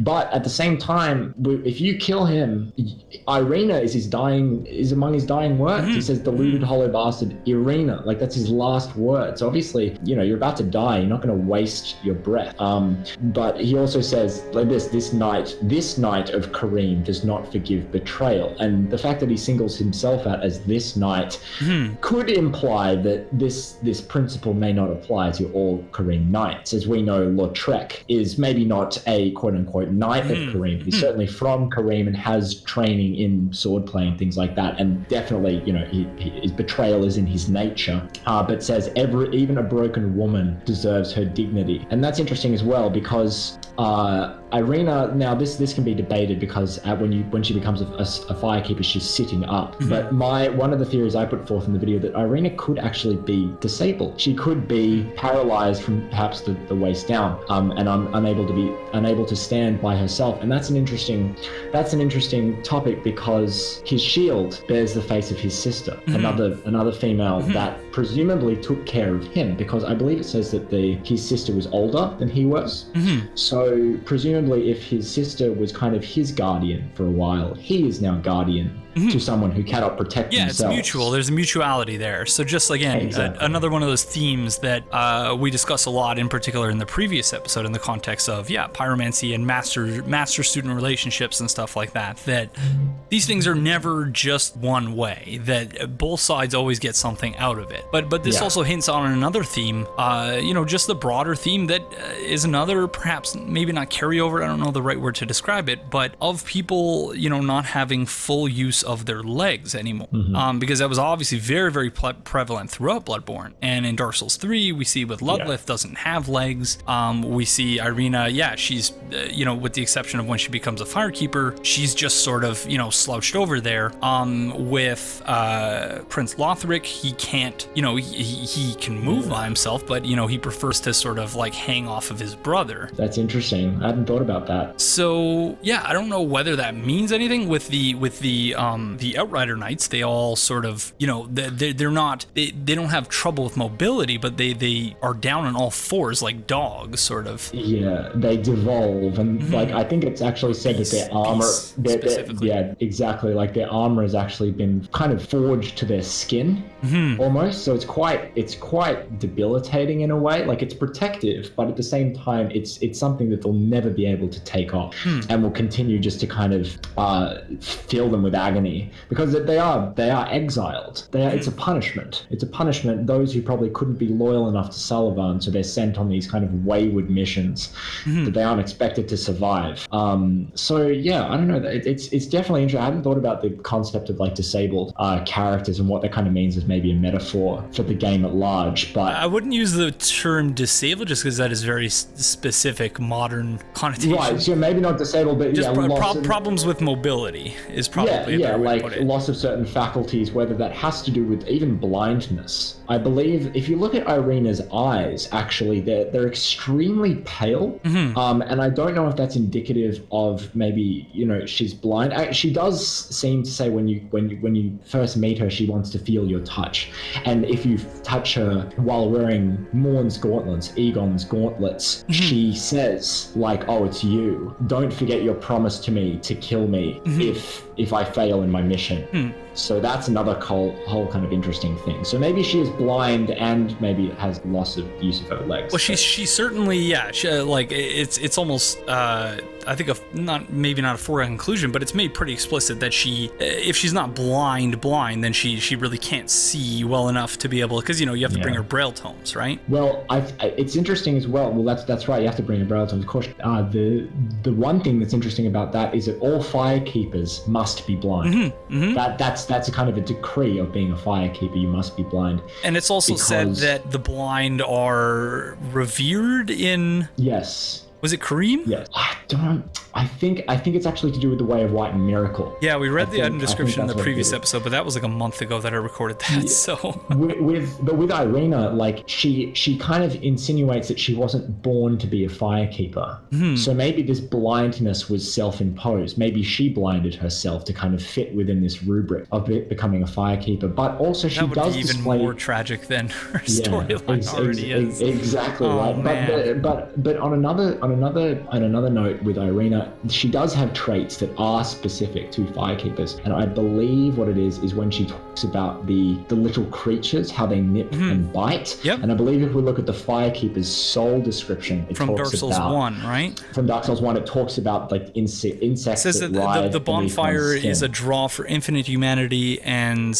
something about that it writhes. Humanity writhes under the skin of the firekeepers. So those could be the creatures that nip and bite at her, possibly, that are drawn to her. So she's a fascinating character, really, because she is conflicted in a similar way. Like, her job as a maiden, she's unable to fulfill, just like Aegon is unable to fulfill his full requirements as being a knight, because she's unable to do hers. So it's a symbiotic relationship that's essentially broken down. Yeah. And if you can imagine, for Aegon, say, to return to Carim without his maiden would be like, it's one of those things, come back, with your shield or maiden or on it, So it would be a failure on his part.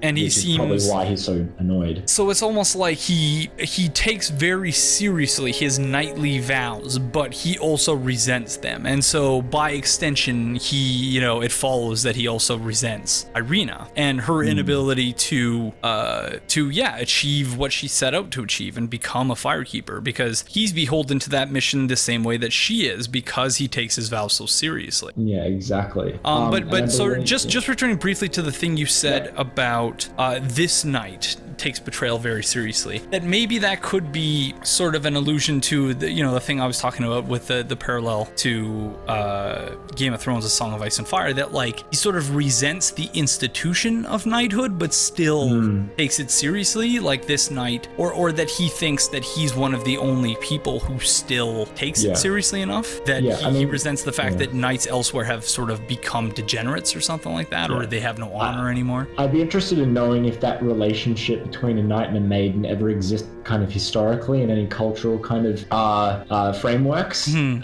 terms of where that would actually come from, or whether it's just like a traditional fantasy kind of trope. But that would be interesting, because traditionally knights in the Western kind of folklore are trained from birth. One starts as a page, then becomes a squire, and then a knight, and they have to learn all sorts of things before they even come close to looking like knighthood. A traditional knight as we know them. Yeah. Exactly. So that's why I doubt that Aegon must have had much of a life before kind of going down this path, considering the extremely high standards that Carim knights are held to. But it's a very, very interesting topic, and Carim is almost like more closely resembling Lordran in the glory days before everything went to hell, because they do still have functioning institutions even during the fading of the fire. Yeah, because clearly Aegon is, at least mechanically in the game, at least he is an unkindled, because the item description for the embers specifically states that it reveals the summon signs of other unkindled. Oh, okay, that's interesting. I hadn't considered that. Because otherwise, like, it's hard to wrap your head around the reason why and the mechanism through which Aegon ends up at Firelink without your permission, unless it's somehow tied again to this symbiotic relationship between the two halves, such that by giving Irina permission to come to Firelink, we also extend that invitation to him. That's true.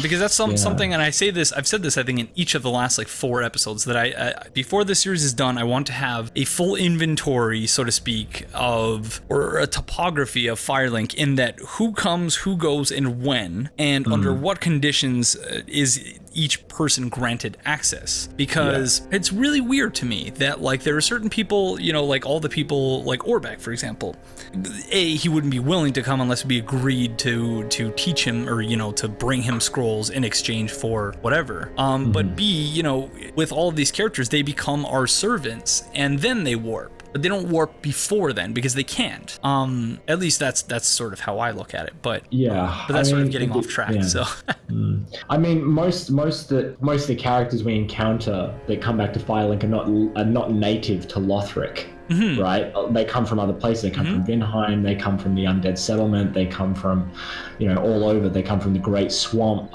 There's not really that many natives to Lothric, which, they're coming here on a mission. We know as far as Cornyx that it's possible that his mission coming here was to discover lost pyromancies and restoring ones that had been lost. That's his mission, which is could be a reason why his apprentice, whose name escapes me at the moment, Great Swamp Cuculus. Cuculus, that's right, descends into Smoldering Lake, because I think you can summon her for the old Demon King fight. Yep. To find his set. The tomes of ASoIaF. Which that's right. That's where they would be. Is Smoldering Lake and the Demon Ruins, which is its own kind of untapped gold mine for any pyromancer. Would see that as the home of pyromancy that's just kind of being left in a relatively undisturbed state.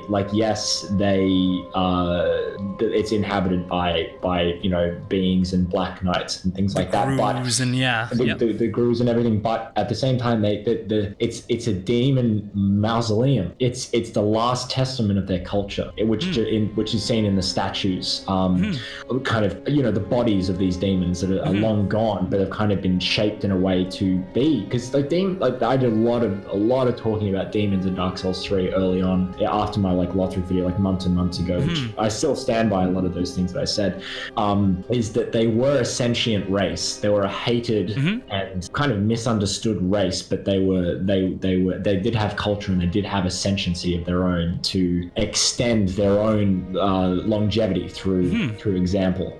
Well, otherwise there wouldn't be an old Demon King. Precisely. Because what the fuck? Yeah, how the heck does a king exist in a culture that doesn't have culture, right? Or and also, race? Yeah. Sorry, go on. And also the Demon Prince, which Lorien slayed, which is talked about in his sword. The old Demon King's maybe his son or some descendant or something like that. That could be the holy heir that Lorien killed of the demon race, which is now gone. No more demons can be produced since the flame of ASoIaF, kind of the chaos closed up. So that might have been their death knell in a certain way. So while we're in way, sorry for interrupting. While we're in way off sort of tangent and speculation, Cornyx being found in the cage. It seems to me because after you summon Great Swamp Cuculus, and if she makes it through the fight against the old Demon King, and obviously this is something that we'll talk about.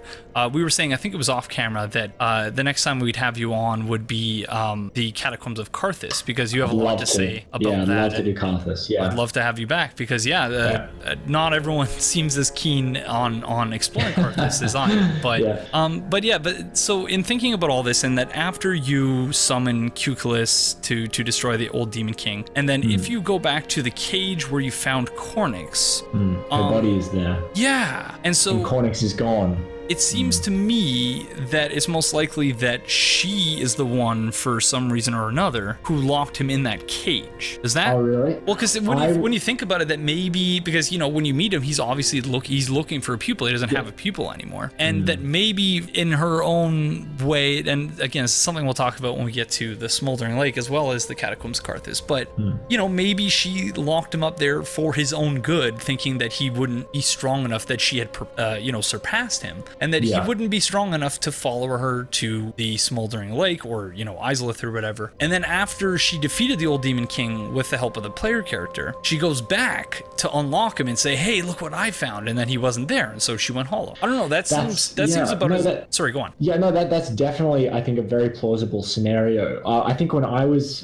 doing it, mine was slightly different. Mine was thinking that, so these cages are kind of hauled around by the, what are they called? They're like the undead servants or something like that. The undead manservants, I think. Manservants, yeah. Manservant, very specific. Right, yeah. So they, I mean... Hollow manservants, sorry, that's it, sorry. Hollow man, very similar to the Snatchers in Bloodborne, actually, in appearance. But they, well, at least one of them we know works for Hodrick, or like acts in service of Hodrick. Or of the Mount Makers more generally. Or the Mount Makers more generally, exactly. Now, think exactly, these guys aren't very smart. Maybe Cornyx and Cuculus waltzed into the undead settlement. Cornyx was captured. Cuculus remained, unscathed. Yeah. And Cornyx was imprisoned. Cuculus was like, okay, gotta get you out of here. No, just get down there, find what you need, come back, and I'll be here for you, or something like that. But he says like a teacher without a pupil is like nothing, or something like that. Yeah. Which implies that maybe he's been there for long enough that he thinks she just didn't make it. Yeah, because otherwise he would just say, no, I'm fine. My friends, she's coming back for me, I promise. Like, I think maybe at that point, in either scenario, he thinks that she's either dead or she's given up on him, or that, you know, she's not coming back. But yeah, obviously it's something that we'll talk about later, but that's the first time that just in discussing this with you, like so many revelations I've had, and this is the same, like anytime I have a guest on, I always come up with things I feel like that I wouldn't have come up with on my own. Just like reading comments in this series, is that you bounce ideas around and then you come to realizations that you might not have otherwise had. And exactly, because previously, because the other thing too is that you find the hand axe as well as is it the Carthage shield in the undead settlement, sort of around where you find Cornyx. So I don't know, because I always thought that was curious, like who is this other pyromancer, unless that someone else took his gear and it was just sort of distributed around the undead settlement. But I don't know. It says the hand axe favored by pyromancers at the Great Swamp. So maybe that was either Cuculus or actually it's probably more likely to be Cornyx's weapon, because Cuculus I believe uses a whip. That's right. Yeah.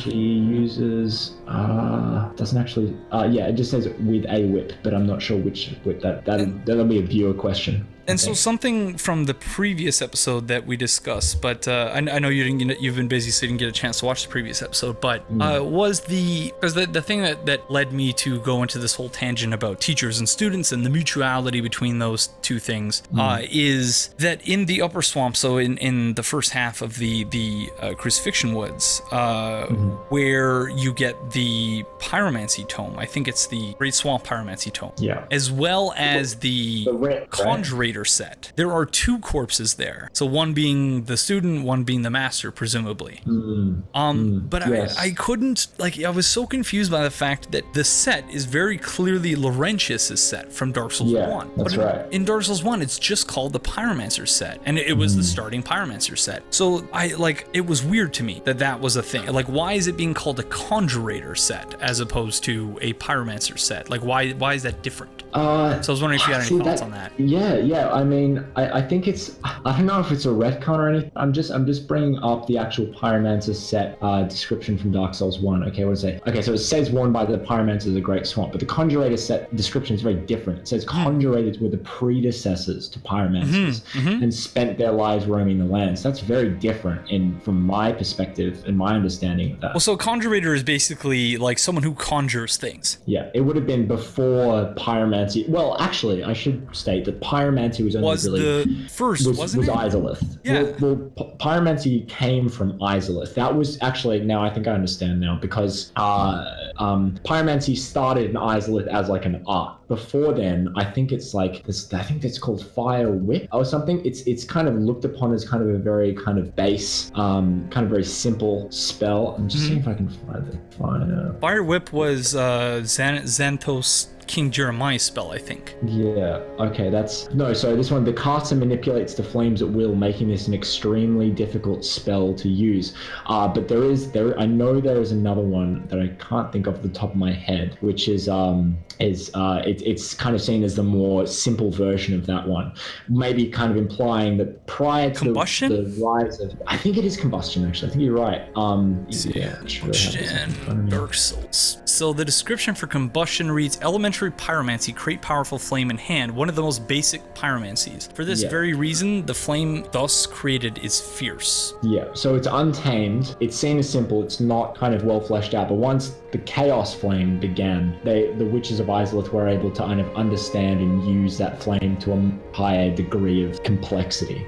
So that's maybe the distinction between pyromancer and conjurator is pre-post chaos. But that's obviously very difficult. But then Laurentius also sells ones like Iron Flesh, turns the player's body to solid metal, increases. So like that's a really complicated pyromancy. So the suggestion that I made in the previous episode, and I don't know how out in left field this is, but the suggestion or the parallel I drew was to the 20th century attempt to rebrand, so to speak, psychology as the new psychology. That all of a sudden psychology was going to be a logical academic discipline. So sort of like how sorcery is described in this game, such that for one reason or another, these new pyromancers wanted to rebrand themselves in a similar way. That and this happens in sort of the history of science all the time, where one group of practitioners within a discipline will have a very different vision of what the discipline should be, and then they'll try to separate themselves from those people. But so that would be a plausible explanation for me, were it not for the fact that I can't figure out what was so disagreeable, perhaps, that the new pyromancers felt like distancing themselves from the old pyromancers, So that's really the only explanation I can come up with that makes even a lick of sense. There's definitely a disparity between pre-chaos pyromancers and post-chaos pyromancers, but I would say that the disparity is much larger between, say, pyromancers and sorcerers, who kind of see sorcerers see pyromancers as kind of just rubbing around in the dirt, like just really untrained, undisciplined. They see them basically as savages. Yeah. Well, I think, I think that the way Laurentius is quite coy about it, he kind of sees sorcerers the same way, as kind of hoity-toity like types, while he looks up to Izalith and he really reveres Izalith. So presumably the attitude from Izalith to, say, Great Swamp Pyromancers, if they gave them any thought at all, was kind of a bond of kinship, but maybe an understanding that they were kind of not at the forefront of advancement. So I think that they definitely were maybe understanding of each other, but the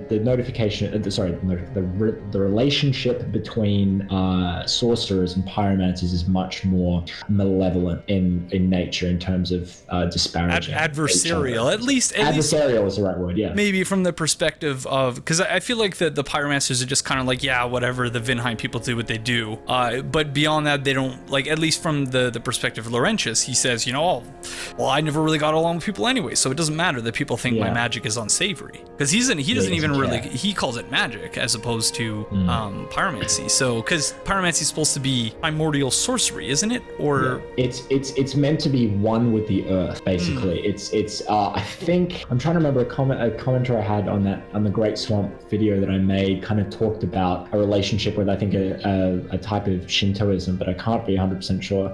But it is being about one with nature, and since the Great Swamp, as Laurentius puts it, is a wealth of nature, like it's a bounty of nature that allows this connection to be formed quite easily, because the strength of nature is really palpable in the Great Swamp.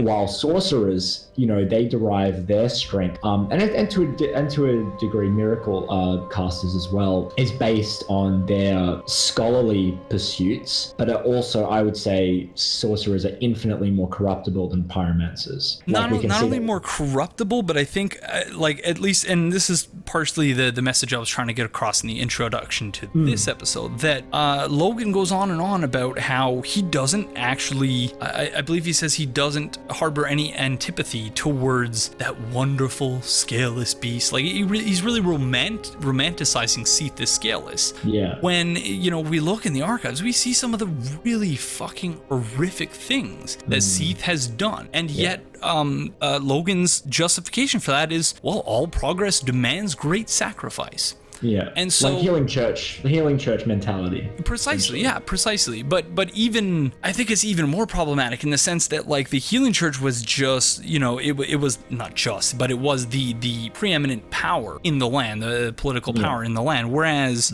with Vinheim, it's just you know, we think of schools as being this you know, apolitical thing. They just learn stuff and that's that. Yeah. But all of education, as you know, I've argued in this playthrough, is political. And in the case of Vinheim, like the fact that someone like Logan, who, you know, we in many ways become friends with over the course of Dark Souls 1, and then he sees all these horrific things in the archives. He's imprisoned by Cetus Gillis on more than one occasion, and then he's just like, oh yeah, well, all progress demands sacrifice after all, so what are you going to do? And so I think to a certain degree, and this isn't just based on Dark Souls 1 and 3, but just the way that From has portrayed sorcery and sort of like those associated with the intelligence stat, it seems really to me to be a critique of sort of techno-scientific hubris of just this, you know, yes, we need to learn everything and we need to know the secrets of the universe, and be damned, who gives a shit what happens to these lower class people who, you know, we need to experiment on in order to figure these things out. So one of the really good things about From's style of storytelling is they lay contradiction bare for everyone to see. So they don't force, it's interesting, they don't force a perspective down your throat, but they lay the argument that, say, things like people like Logan or even Alfred from Bloodborne kind of put down, that the contradiction is so apparent that you don't really have any logical choice to make apart from the fact that these people don't really understand the big picture of what they're dealing with. Like they don't understand their actions, which is a really good way of telling a story, because if all you're going to do in a narrative form is force the viewer to believe something, these people good, these people bad, that's not the way to do it. You've got to, these people are complex. They have been, the chase of the greater good is something that's kind of pushed a lot in the Soulsborne series, which to a really good extent, because sometimes at some point you've just got to ask yourself, like, at what cost is too great? Which is something that Vinheim doesn't understand, something the Way of White doesn't understand, something the Healing Church doesn't understand. They're dogmatic. They're very dogmatic in their views. Well, and so one more brief anecdote from my from all the things I'm interested in, the things I do before we move on to the comments, because I do got to run in about 20 minutes and we've not read any comments yet. Yeah, probably got to go soonish as well.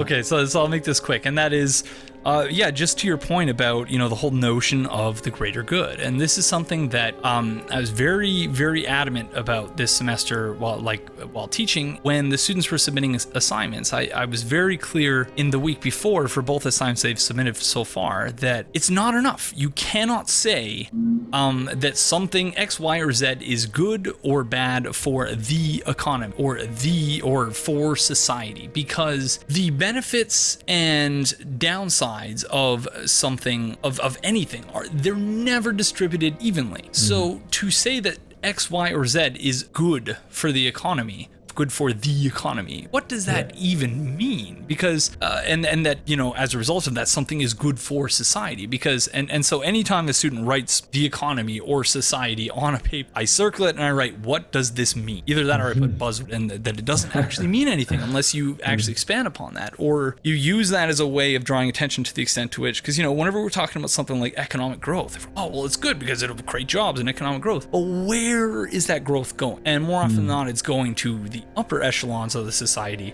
whereas everyone else, you know, they might get like 0.1% of that growth, but even then, like in the lower echelons, it's not even distributed evenly. So the whole notion of the greater good is very, very problematic, because it doesn't consider, again, like Logan's saying, that all progress demands sacrifice. Well, who decides, and on what basis, and on what authority do you decide that you need to sacrifice this person or this person's life or well-being for your cause? Who's to say yours is better, you know, inherently more just than theirs? Yeah, it's all, I think it all comes down to the moral rationale that they tell themselves. It's just like, oh, I can do this because X will be the final like end game, right? So that is why, just segueing slightly, I know this is Dark Souls, but to Bloodborne, just that's fine.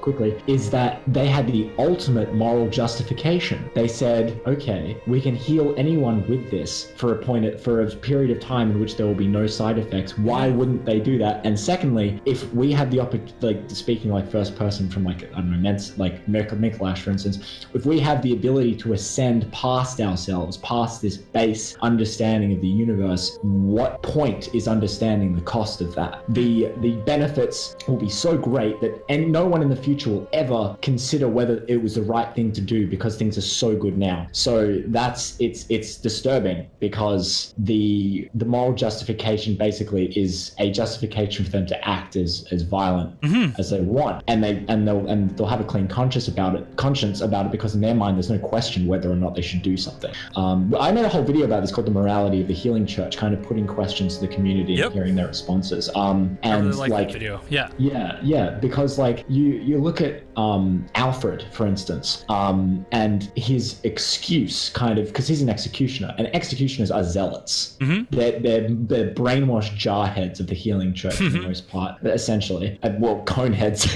in this instance. Technically, yeah, but his excuse is he's saying, "Oh, I'm just a simple hunter. I don't know the ins and outs of the Healing Church." That's his excuse, his ignorance. Which is not an excuse at all. Not at all. It's because he doesn't care. He sees it as holy truth. It's absolute, and nothing can change that because this holy power has manifested itself in a tangible, physical way. So, if in the power of blood healing, which can heal anything, and as long as there's no hunt going on, and as long as, for instance, ashen blood acts as like a catalyst for beasthood to kind of happen, people go on living their lives happily, gleefully unaware. Yes, they might become intoxicated and addicted to this substance, but by all means, like it even says in Yharnam, they produce more blood than alcohol. It's an economy. It's a business.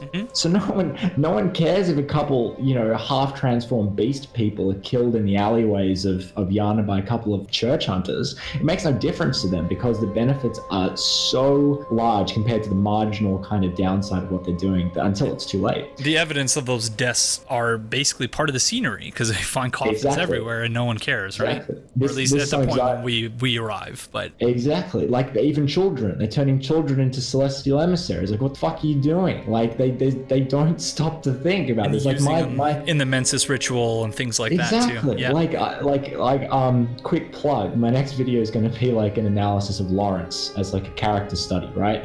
And I watched your video on Lawrence as well, kind of leading up to it, and JSF's. It wasn't really a video as much as it was just rambling about it, but but JSF is really good, kind of understanding that.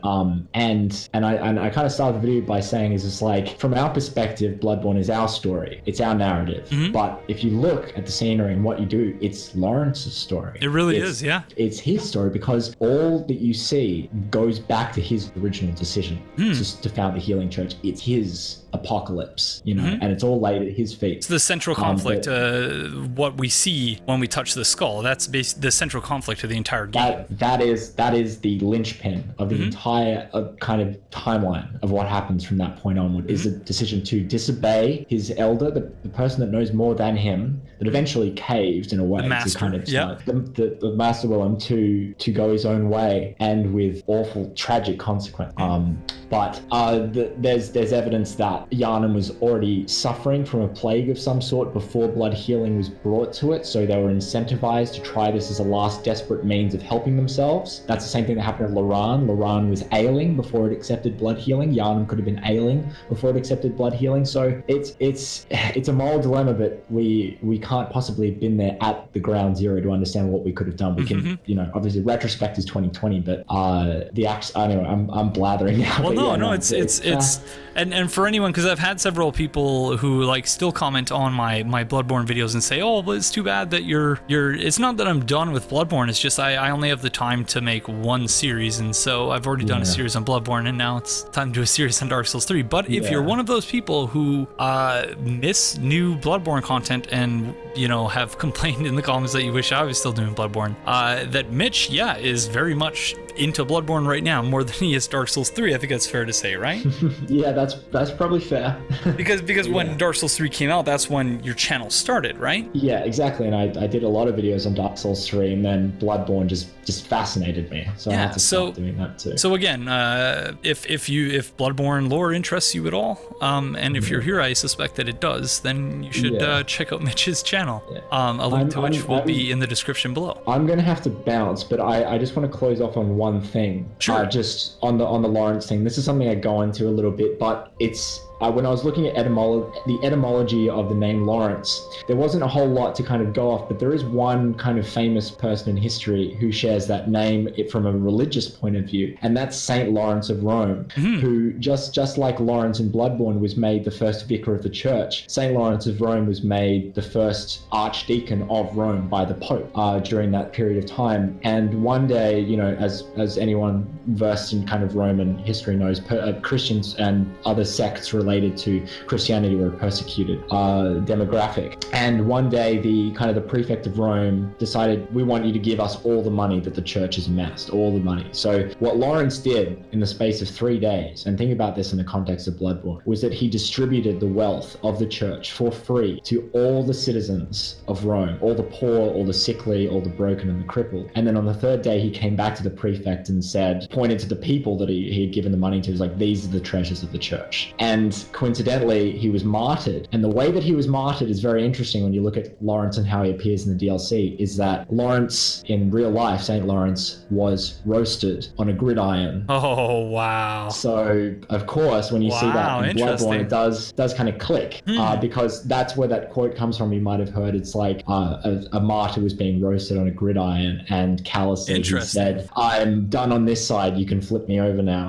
So, but yeah, that's kind of I look forward to checking that out, and I'm sorry for taking us off on we started this second recording so that we could deal with the comments, but we've been just like talking for 46 minutes, and unfortunately Mitch now has to run, so I'm gonna do the comments by myself. But again, I wanted to thank you for being on, and I look forward to having you on again whenever we go to Catacombs of Carthus. And once again, encourage everyone to check out Mitch's channel, because I look forward to coming back. Yeah, that's for sure.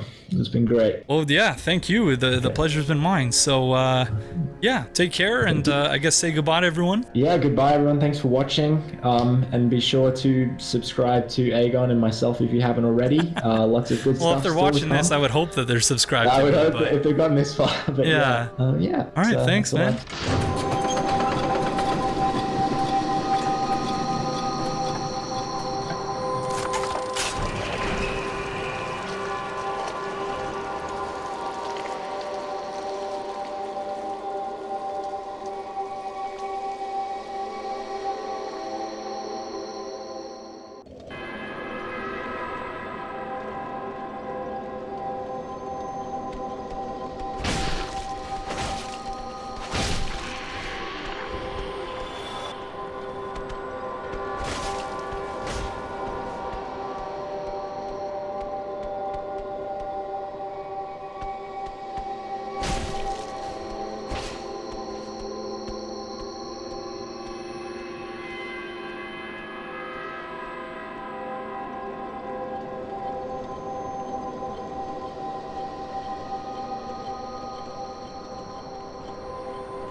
So before we get to the comments, I just want to thank Mitch L once again.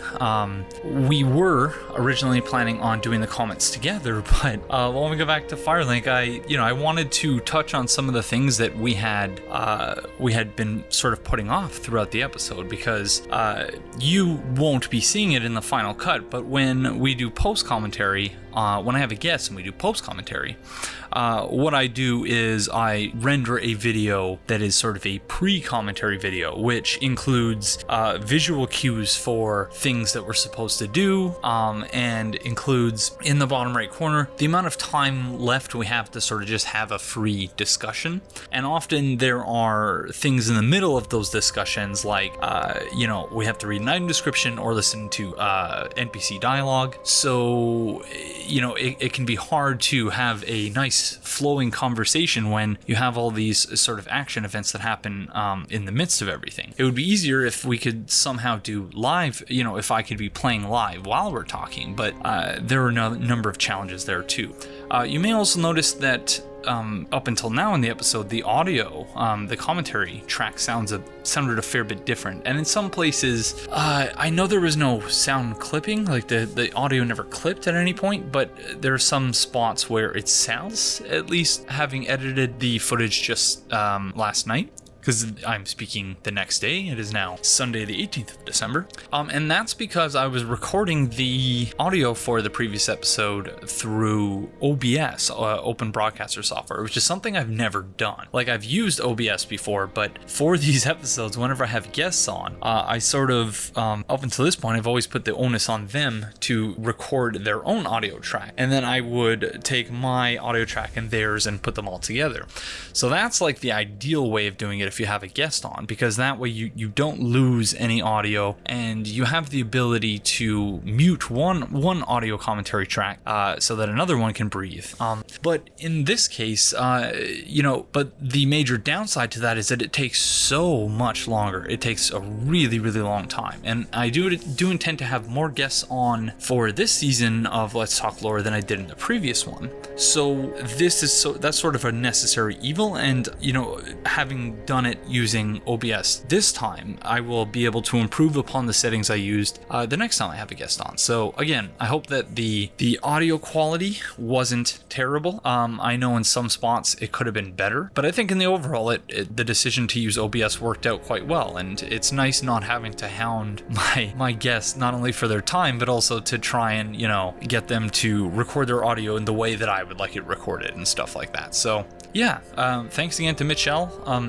I'm sorry that I talked his ear off to the point where he didn't have time to join me for the comments, but such is life. And because it's something that I mentioned on the Beside the Bonfire charity live stream, which I was on for about 2.5 hours, and important context to keep in mind for this episode is that both Mitch and I were pretty pooped because we had just spent a bunch of time on the Ashen Hollows Beside the Bonfire charity live stream, and then we went straight from that to recording for this episode. So but because one of the topics that came up during that recording, which I will try to post highlights of on my YouTube channel as soon as I can possibly do that, was one of my favorite games of all time called Wonder Boy 3: The Dragon's Trap. But then these ones are basically, like, especially this one, Wonder Boy 3, is basically a Metroidvania before Metroidvania was even a thing.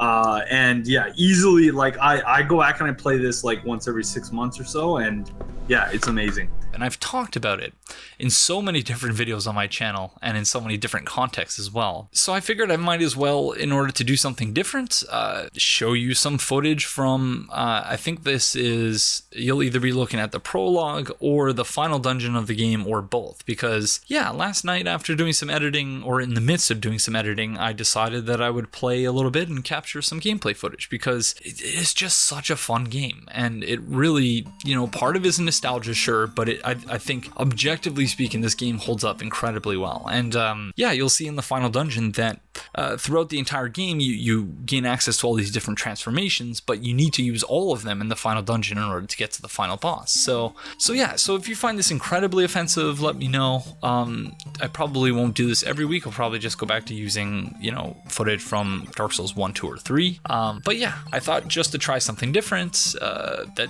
I would include some footage of this game that I'm always talking about, but that I very rarely actually show on the channel. So yeah, we'll get to the comments now, but again, just let me know if you find this this incredibly offensive, and yeah, if so, then I probably won't do it again. But I hope you enjoy all the same. Even more so than in previous episodes, we have very little time to get to the comments today, and I wanted to use the opportunity of, I decided yesterday that I would just wait to do the comments until today, and I thought maybe I'd use that opportunity to address additional comments. But the episode is at this point over about 2.5 hours, so I don't want to go over 3 hours for this one. So we're just going to stick with the comments that I've already prepared, and my sincerest apologies to those of you whose comments I don't get to. There are too many that are good, that are worthy of reading out, and we just simply don't have the time. So my sincerest apologies as always. Apex 27 pointed out that the deacons in the Cathedral of the Deep, or the deacons enemy more generally, also make the death noise of the Black Knights and the Elan Knights, and that is something that I completely blanked on. But yes, Apex 27 is 100% right, that noise, for whatever reason, even though that noise is in the game and it once corresponded to the Black Knights, it's now the domain, for whatever reason, of the deacons. So I really don't know if that means anything, but it's something that we'll return to talk about later on. But I did want to point out that, Apex 27 made a very apt observation that the deacons are the ones who make that noise in Dark Souls 3. So thank you, Apex 27. Candidate writes, speaking of Darkroot enemies, the crabs have the same faces as the cats in Darkroot. I presume the candidate is speaking of they're cats, but they're like really vicious and they roll at you, sort of like Sonic the Hedgehog rolls, and it's very strange, and I hate fighting them because they can really do some damage really fast. I don't know if I'll be able to do a comparison for this episode, but something that is definitely very interesting, and I guess further reinforces what we were saying earlier about this area being sort of one of the epicenters of the convergences that are happening in Lothric and in the land more general. That's the same style of socket used for every single hollow, so it seems like they've only lost one eye. So referring to the part of the episode where I was zooming in on the eye of one of the lycanthrope hunters. Either way, it basically amounts to subcontractors of the Legion. The lycanthropes are obviously connected to the Legion by the whole wolf thing, and that you find crucified Gru in Farron Keep points to them essentially being a prelude to Gru. The bloodstains point less to the crucifixion killing them since they're undead, but to trying to drain impure blood to either stop or reverse the transformation, crucifying werewolves to drain their impure blood. Pretty Bloodborne. Yeah, and that's something obviously we talked about a lot in Bloodborne Let's Talk Lore, and in trying to, even before the old hunters came. I remember, trying to return the term bloodletting to its historically specific meaning, and that was to try and drain the bad from the blood, the bad humors from the blood, depending on the alignment of the constellations and things like that. It depended on a bunch of things, but that's what was happening in Bloodborne, as we suggested very early on in the playthrough, and then as was confirmed with the old hunters. And I hadn't considered the possibility that the same might be happening here. So thank you very kindly, Candidate, for pointing that out. Candidate also pointed out that the Fallen Knight stuff looks very, very similar to Wilhelm's set. Odds are the order it's talking about was from Londor. And the writer of the caption seems to have... And so in returning to the tale, the question of the tale on the bird-headed Corvians and the Corvian settlement, Candidate writes that the writer of the caption seems to have had privileged information since they reference things you couldn't possibly know by looking at the pictures. Ariandel is looking into darkness when he stares into his tainted blood, the fly things are feeding on parts of the world, and the tower is missing a bell. And Candidate also adds that he wishes he had seen the bit of translation about the deep a while ago that was provided, of course, by Yosaho. Definitely makes it seem like the deep is the area of darkness that the hollows crawl out of at the beginning of Dark Souls 1. Yeah, maybe. Well, thank you again, Candidate, for a number of very apt observations. Cassative writes, interesting to note that the lycanthrope hunters will drop pikes instead of their tree trunk weapons, and this is something that was also pointed out by Dark Rags, so thank you, Dark Rags, as well. That could be a gameplay consideration, but it's still interesting to take into account. Yes, the crabs will heal themselves if allowed to dive into the depths. I agree, it's disappointing. That said, they can be parried. That I did not know, but that's good to know. On Hazel, Cassidy writes, each time you beat her in the swamps, she returns to Rosaria to change her stats. This explains why she's weirdly more difficult in the lower swamp, for instance, and you can find her as a grub later on in the game, where she'll also drop the pick/crap combo. That said, she values companionship, so when you offer a tongue to Rosaria, she will be summonable. And someone replied to Cassidy to point out, and I apologize, I don't have the comments here, but someone replied to point out that, you know, it's more likely that it's just a gameplay thing, because when you go to the lower swamp, you know, odds are that when you're being invaded by her in the lower swamp, that you're going to be not a considerably higher level, but you're definitely going to be higher level than you were when you were invaded by her in the upper swamp. And I agree with Cassidy's reply to that reply in just saying that, yeah, it's for gameplay reasons, but it is also very clearly for story reasons, because later on when we find her, yeah, she turns into a grub, which suggests that she has that she's respect, I think, 5 times. And it's a shame that the player, I really do wish that the player would somehow be able to do that, but no, it just doesn't let you go that extra step that you would need to go in order to transform into a grub, which is, I must admit, mildly disappointing, especially just because I was such a big fan of the egghead form in Dark Souls 1. Cassidy goes on to ask, since Cornyx comes up heavily in this episode as well as the importance of the master-apprentice relationship, what are your thoughts on Cuculus? She's the only NPC that I can think of off the top of my head that requires summoning/survival of a boss fight to have her piece of Cornyx's quest completed and to acquire Cornyx's garb/spotted whip. I'm with you in that I think she's the only one who requires a successful summoning in order to further a questline, but I could be wrong about that myself as well. More specifically, with her survival, a corpse appears in front of the cage we find Cornyx with the items on, next to where we find the starting Pyromancer axe. This is probably pretty tricky since this piece of the quest doesn't appear till early on in Act 2 of the game, so if we gotta put that on hold, that's understandable. Yeah, so my original thing here was going to be, yeah, we'll talk about that later, but that is something that we just talked about. So I'm interested in hearing everyone's thoughts on my sort of speculative tracing of, the apparent relationship between Cornyx and Cuculus, and whether or not anyone thinks there's any merit to my idea that, for one reason or another, Cuculus left Cornyx in that cage, and then, returned after she had thoroughly explored killed the old Demon King with the player character's help, or returned to a world after defeating with the player character, having learned something new perhaps, and then defeated the old Demon King, and then went back to either gloat or to set Cornyx free and say, hey, like, I got it. But I'm just repeating myself now because I said it earlier in the episode. So Cassidy goes on to write, something that just hit me, and apologies for throwing another wrinkle, but meaning isn't just in the script or in the English versus Japanese written dialogue. Frog Nation's direction for the voice acting and the vocal intonation is another vector of meaning too. Context and intonation is difficult to put forward through plain text, as we all know. Hawkwood might be mocking them, but his actor's intonation also reflects both his understanding and Frog Nation's direction, and it makes it seem like he is empathetic, even if that empathy is down the road of navel gazing. An idea to keep in mind just to keep us from tunnel visioning on just script. Yeah, that is an excellent point.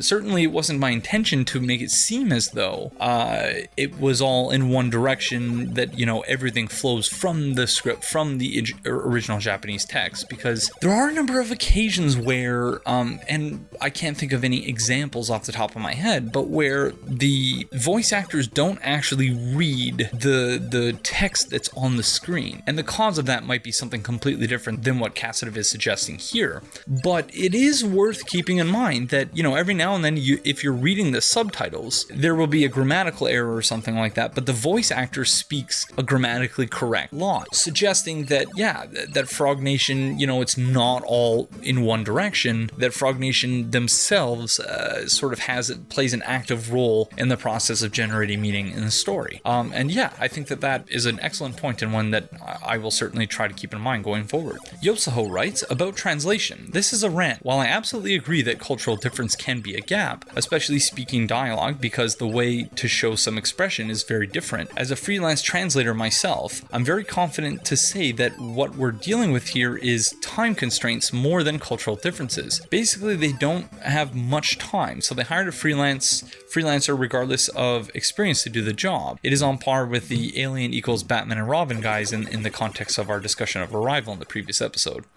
This happens a lot in these lines of work, in this line of work. It is more clear in Ashes of Ariandel that this team is very capable, because the translation of Ashes of Ariandel is basically 95% accurate. Only finished quick look on items descriptions. All I can do is give some insight of that 5%, not pointing out how misleading it is because of an awful grammar or vocabulary. So yeah, again, well said. And I would be cautious, just in the spirit of the comment that we just discussed from Cassidiv. I would be cautious about placing too much emphasis on any of these one things. So whether that is the cultural differences or the time constraints. Certainly, I think the time constraints of modern day development and, the extent to which employees are overworked and underpaid is something that very much needs to be kept in mind. In the video game industry, this has become a really, really significant problem. But certainly I think that while we would do well to not forget about the fact that video game development and translation in particular, it would seem, is very often under a time crunch. It also behooves us to not forget about the cultural differences as well, and the fact that all of these forces are very entangled, and that it's very hard to point at one or the other and to say that this is the culprit, when in fact there are more likely several different culprits. So continuing with the theme and the question from the previous episode about translation, one of the questions I threw out to the viewers is, as a monolingual person, someone who only speaks one language, that is English, I have no idea how the languages one speaks corresponds to the way one thinks. But Tina V, or Crimson Trout, left a message providing a little insight from her perspective. So Tina writes, regarding the thinking thing, I speak 3 languages quite fluent. I use language 1 in the day-to-day life in the country I'm currently living in. I use language 2 daily at work, and then there is my native tongue that I try to keep up speaking at least once a week chatting with my mom. As I've noticed, you tend to stop being good at it when you neglect a language, even if you've spoken it for your whole life. Long story short, I think in all 3 languages, and it really depends on the situation, the topic, and sometimes it seems random, but I'm sure it's not. It is just fluent and seems natural, but that is not something that happens if you only know a few words in a language or use it occasionally. Pretty sure Miyazaki does not think in English. So yeah, again, thank you very much, Tina, for sharing this insight, and I think it's really interesting, and something that we all, again, keep in mind is that these things are very, very complicated, and I occasionally fall into the trap of treating them as though perhaps they're not, and it's something that I need to work on, and something I need to keep in mind that I think everyone should as well. Evan Wheat writes, on the convolution of time, it may seem silly to use as an authentic source, but I believe Douglas Adams expressed something in the beginning of Mostly Harmless that makes great sense when applied to the flow of time in Dark Souls. Anything that happens, happens. Anything that in happening causes something else to happen, causes something else to happen. Anything that in happening causes itself to happen again, happens again. It doesn't necessarily do it in chronological order, though. There is a flow and causality to time in Dark Souls, but perhaps the exact order of causality is a bit muddled. For each undead/unkindled having their own world, this creates a point of confusion for me. If each has their own world, then does linking the fire only save the world specific to them, or all? Wait, never mind, just remembered. The kiln is where all these different worlds are converging, so linking the fire affects all worlds, allowing things to smooth out. Yeah, that point I'm not entirely clear on myself. I think my perspective on it is a mixture of what you have in the first part of this bullet point here and the last part, but I don't necessarily feel like either of them accurately reflect what's happening, at least from my perspective. But yeah, that's a topic for another day, because it's certainly another can of worms that we don't have time to open. So Evan Weed on translation continues by writing, speaking of that Douglas Adams passage, one need only think about the word happening or to happen to understand the importance of precise translation, as well as how a language affects a thinking process. Think about what happening means as a word. Pretty vague, right? Now think about the difference between happening and being or existing. To differentiate, that means that happening is a rather specific specific sort of vagueness, if simple being verbs like this would be difficult to properly translate into another language, surely, depending on the language, translation from another language to English must be difficult in a sense of specificity. And on arrival, go see it. It's plausibly the most important film of the year, if one can call a film important outside of cultural impact. Again, just to echo my comments from the previous episode, yeah, if you've not yet seen Arrival, go see it. And returning to the comment that we raised but didn't read out earlier, Michael Johnson writes, the crucifixes in the woods have two shapes. One is a crescent reminiscent of the symbol of the dark moon, and the other like a hippie peace sign, a lot like the brands used by the jailers in Irithyll Dungeon. Do you think there could be a connection between the Dark Moon Covenant, the jailers from the Profane Capital, and the Crucifixion Woods? Also, is it possible that the symbol on the crucifixes may have something to do with why they were crucified? Considering the proximity to Farron Woods and the Abyss, I think the lycanthropes may have transformed because of their own corrupted humanity, like in Ulasil, but just transformed in a different way. What if they were killed due to their transformations and corrupted humanity? The lycanthropes are also kept in the dungeons because, and we specifically find one lycanthrope there, which is something I forgot to mention earlier, but the lycanthropes are also kept in the dungeons because I think the half-dragon abominations, that is the wretches, also had corrupted humanity and are transforming into dragons like the Gru. Also, the Dark Moon represents the justice of the gods, fighting against the fading of the flame. It would make sense that they would lock up people with corrupted humanity, transforming into dragons, what the gods fought against. I don't know what to make of the brand symbol though. So yeah, thanks again for that, Michael. As for all your questions, they're all very interesting things to think about. I'm not 100% sold on the connection between the lycanthropes and the Gru, which is something that a candidate raised in a comment as well. But that's something that, yeah, it's a question we're gonna have to save for another time, because I'm not really sure how to go about really investigating that at the moment, certainly for lack of time more than anything else. But all very interesting questions and points that we should all think about in advance of our trip to the Lower Swamp and to Farron Keep proper.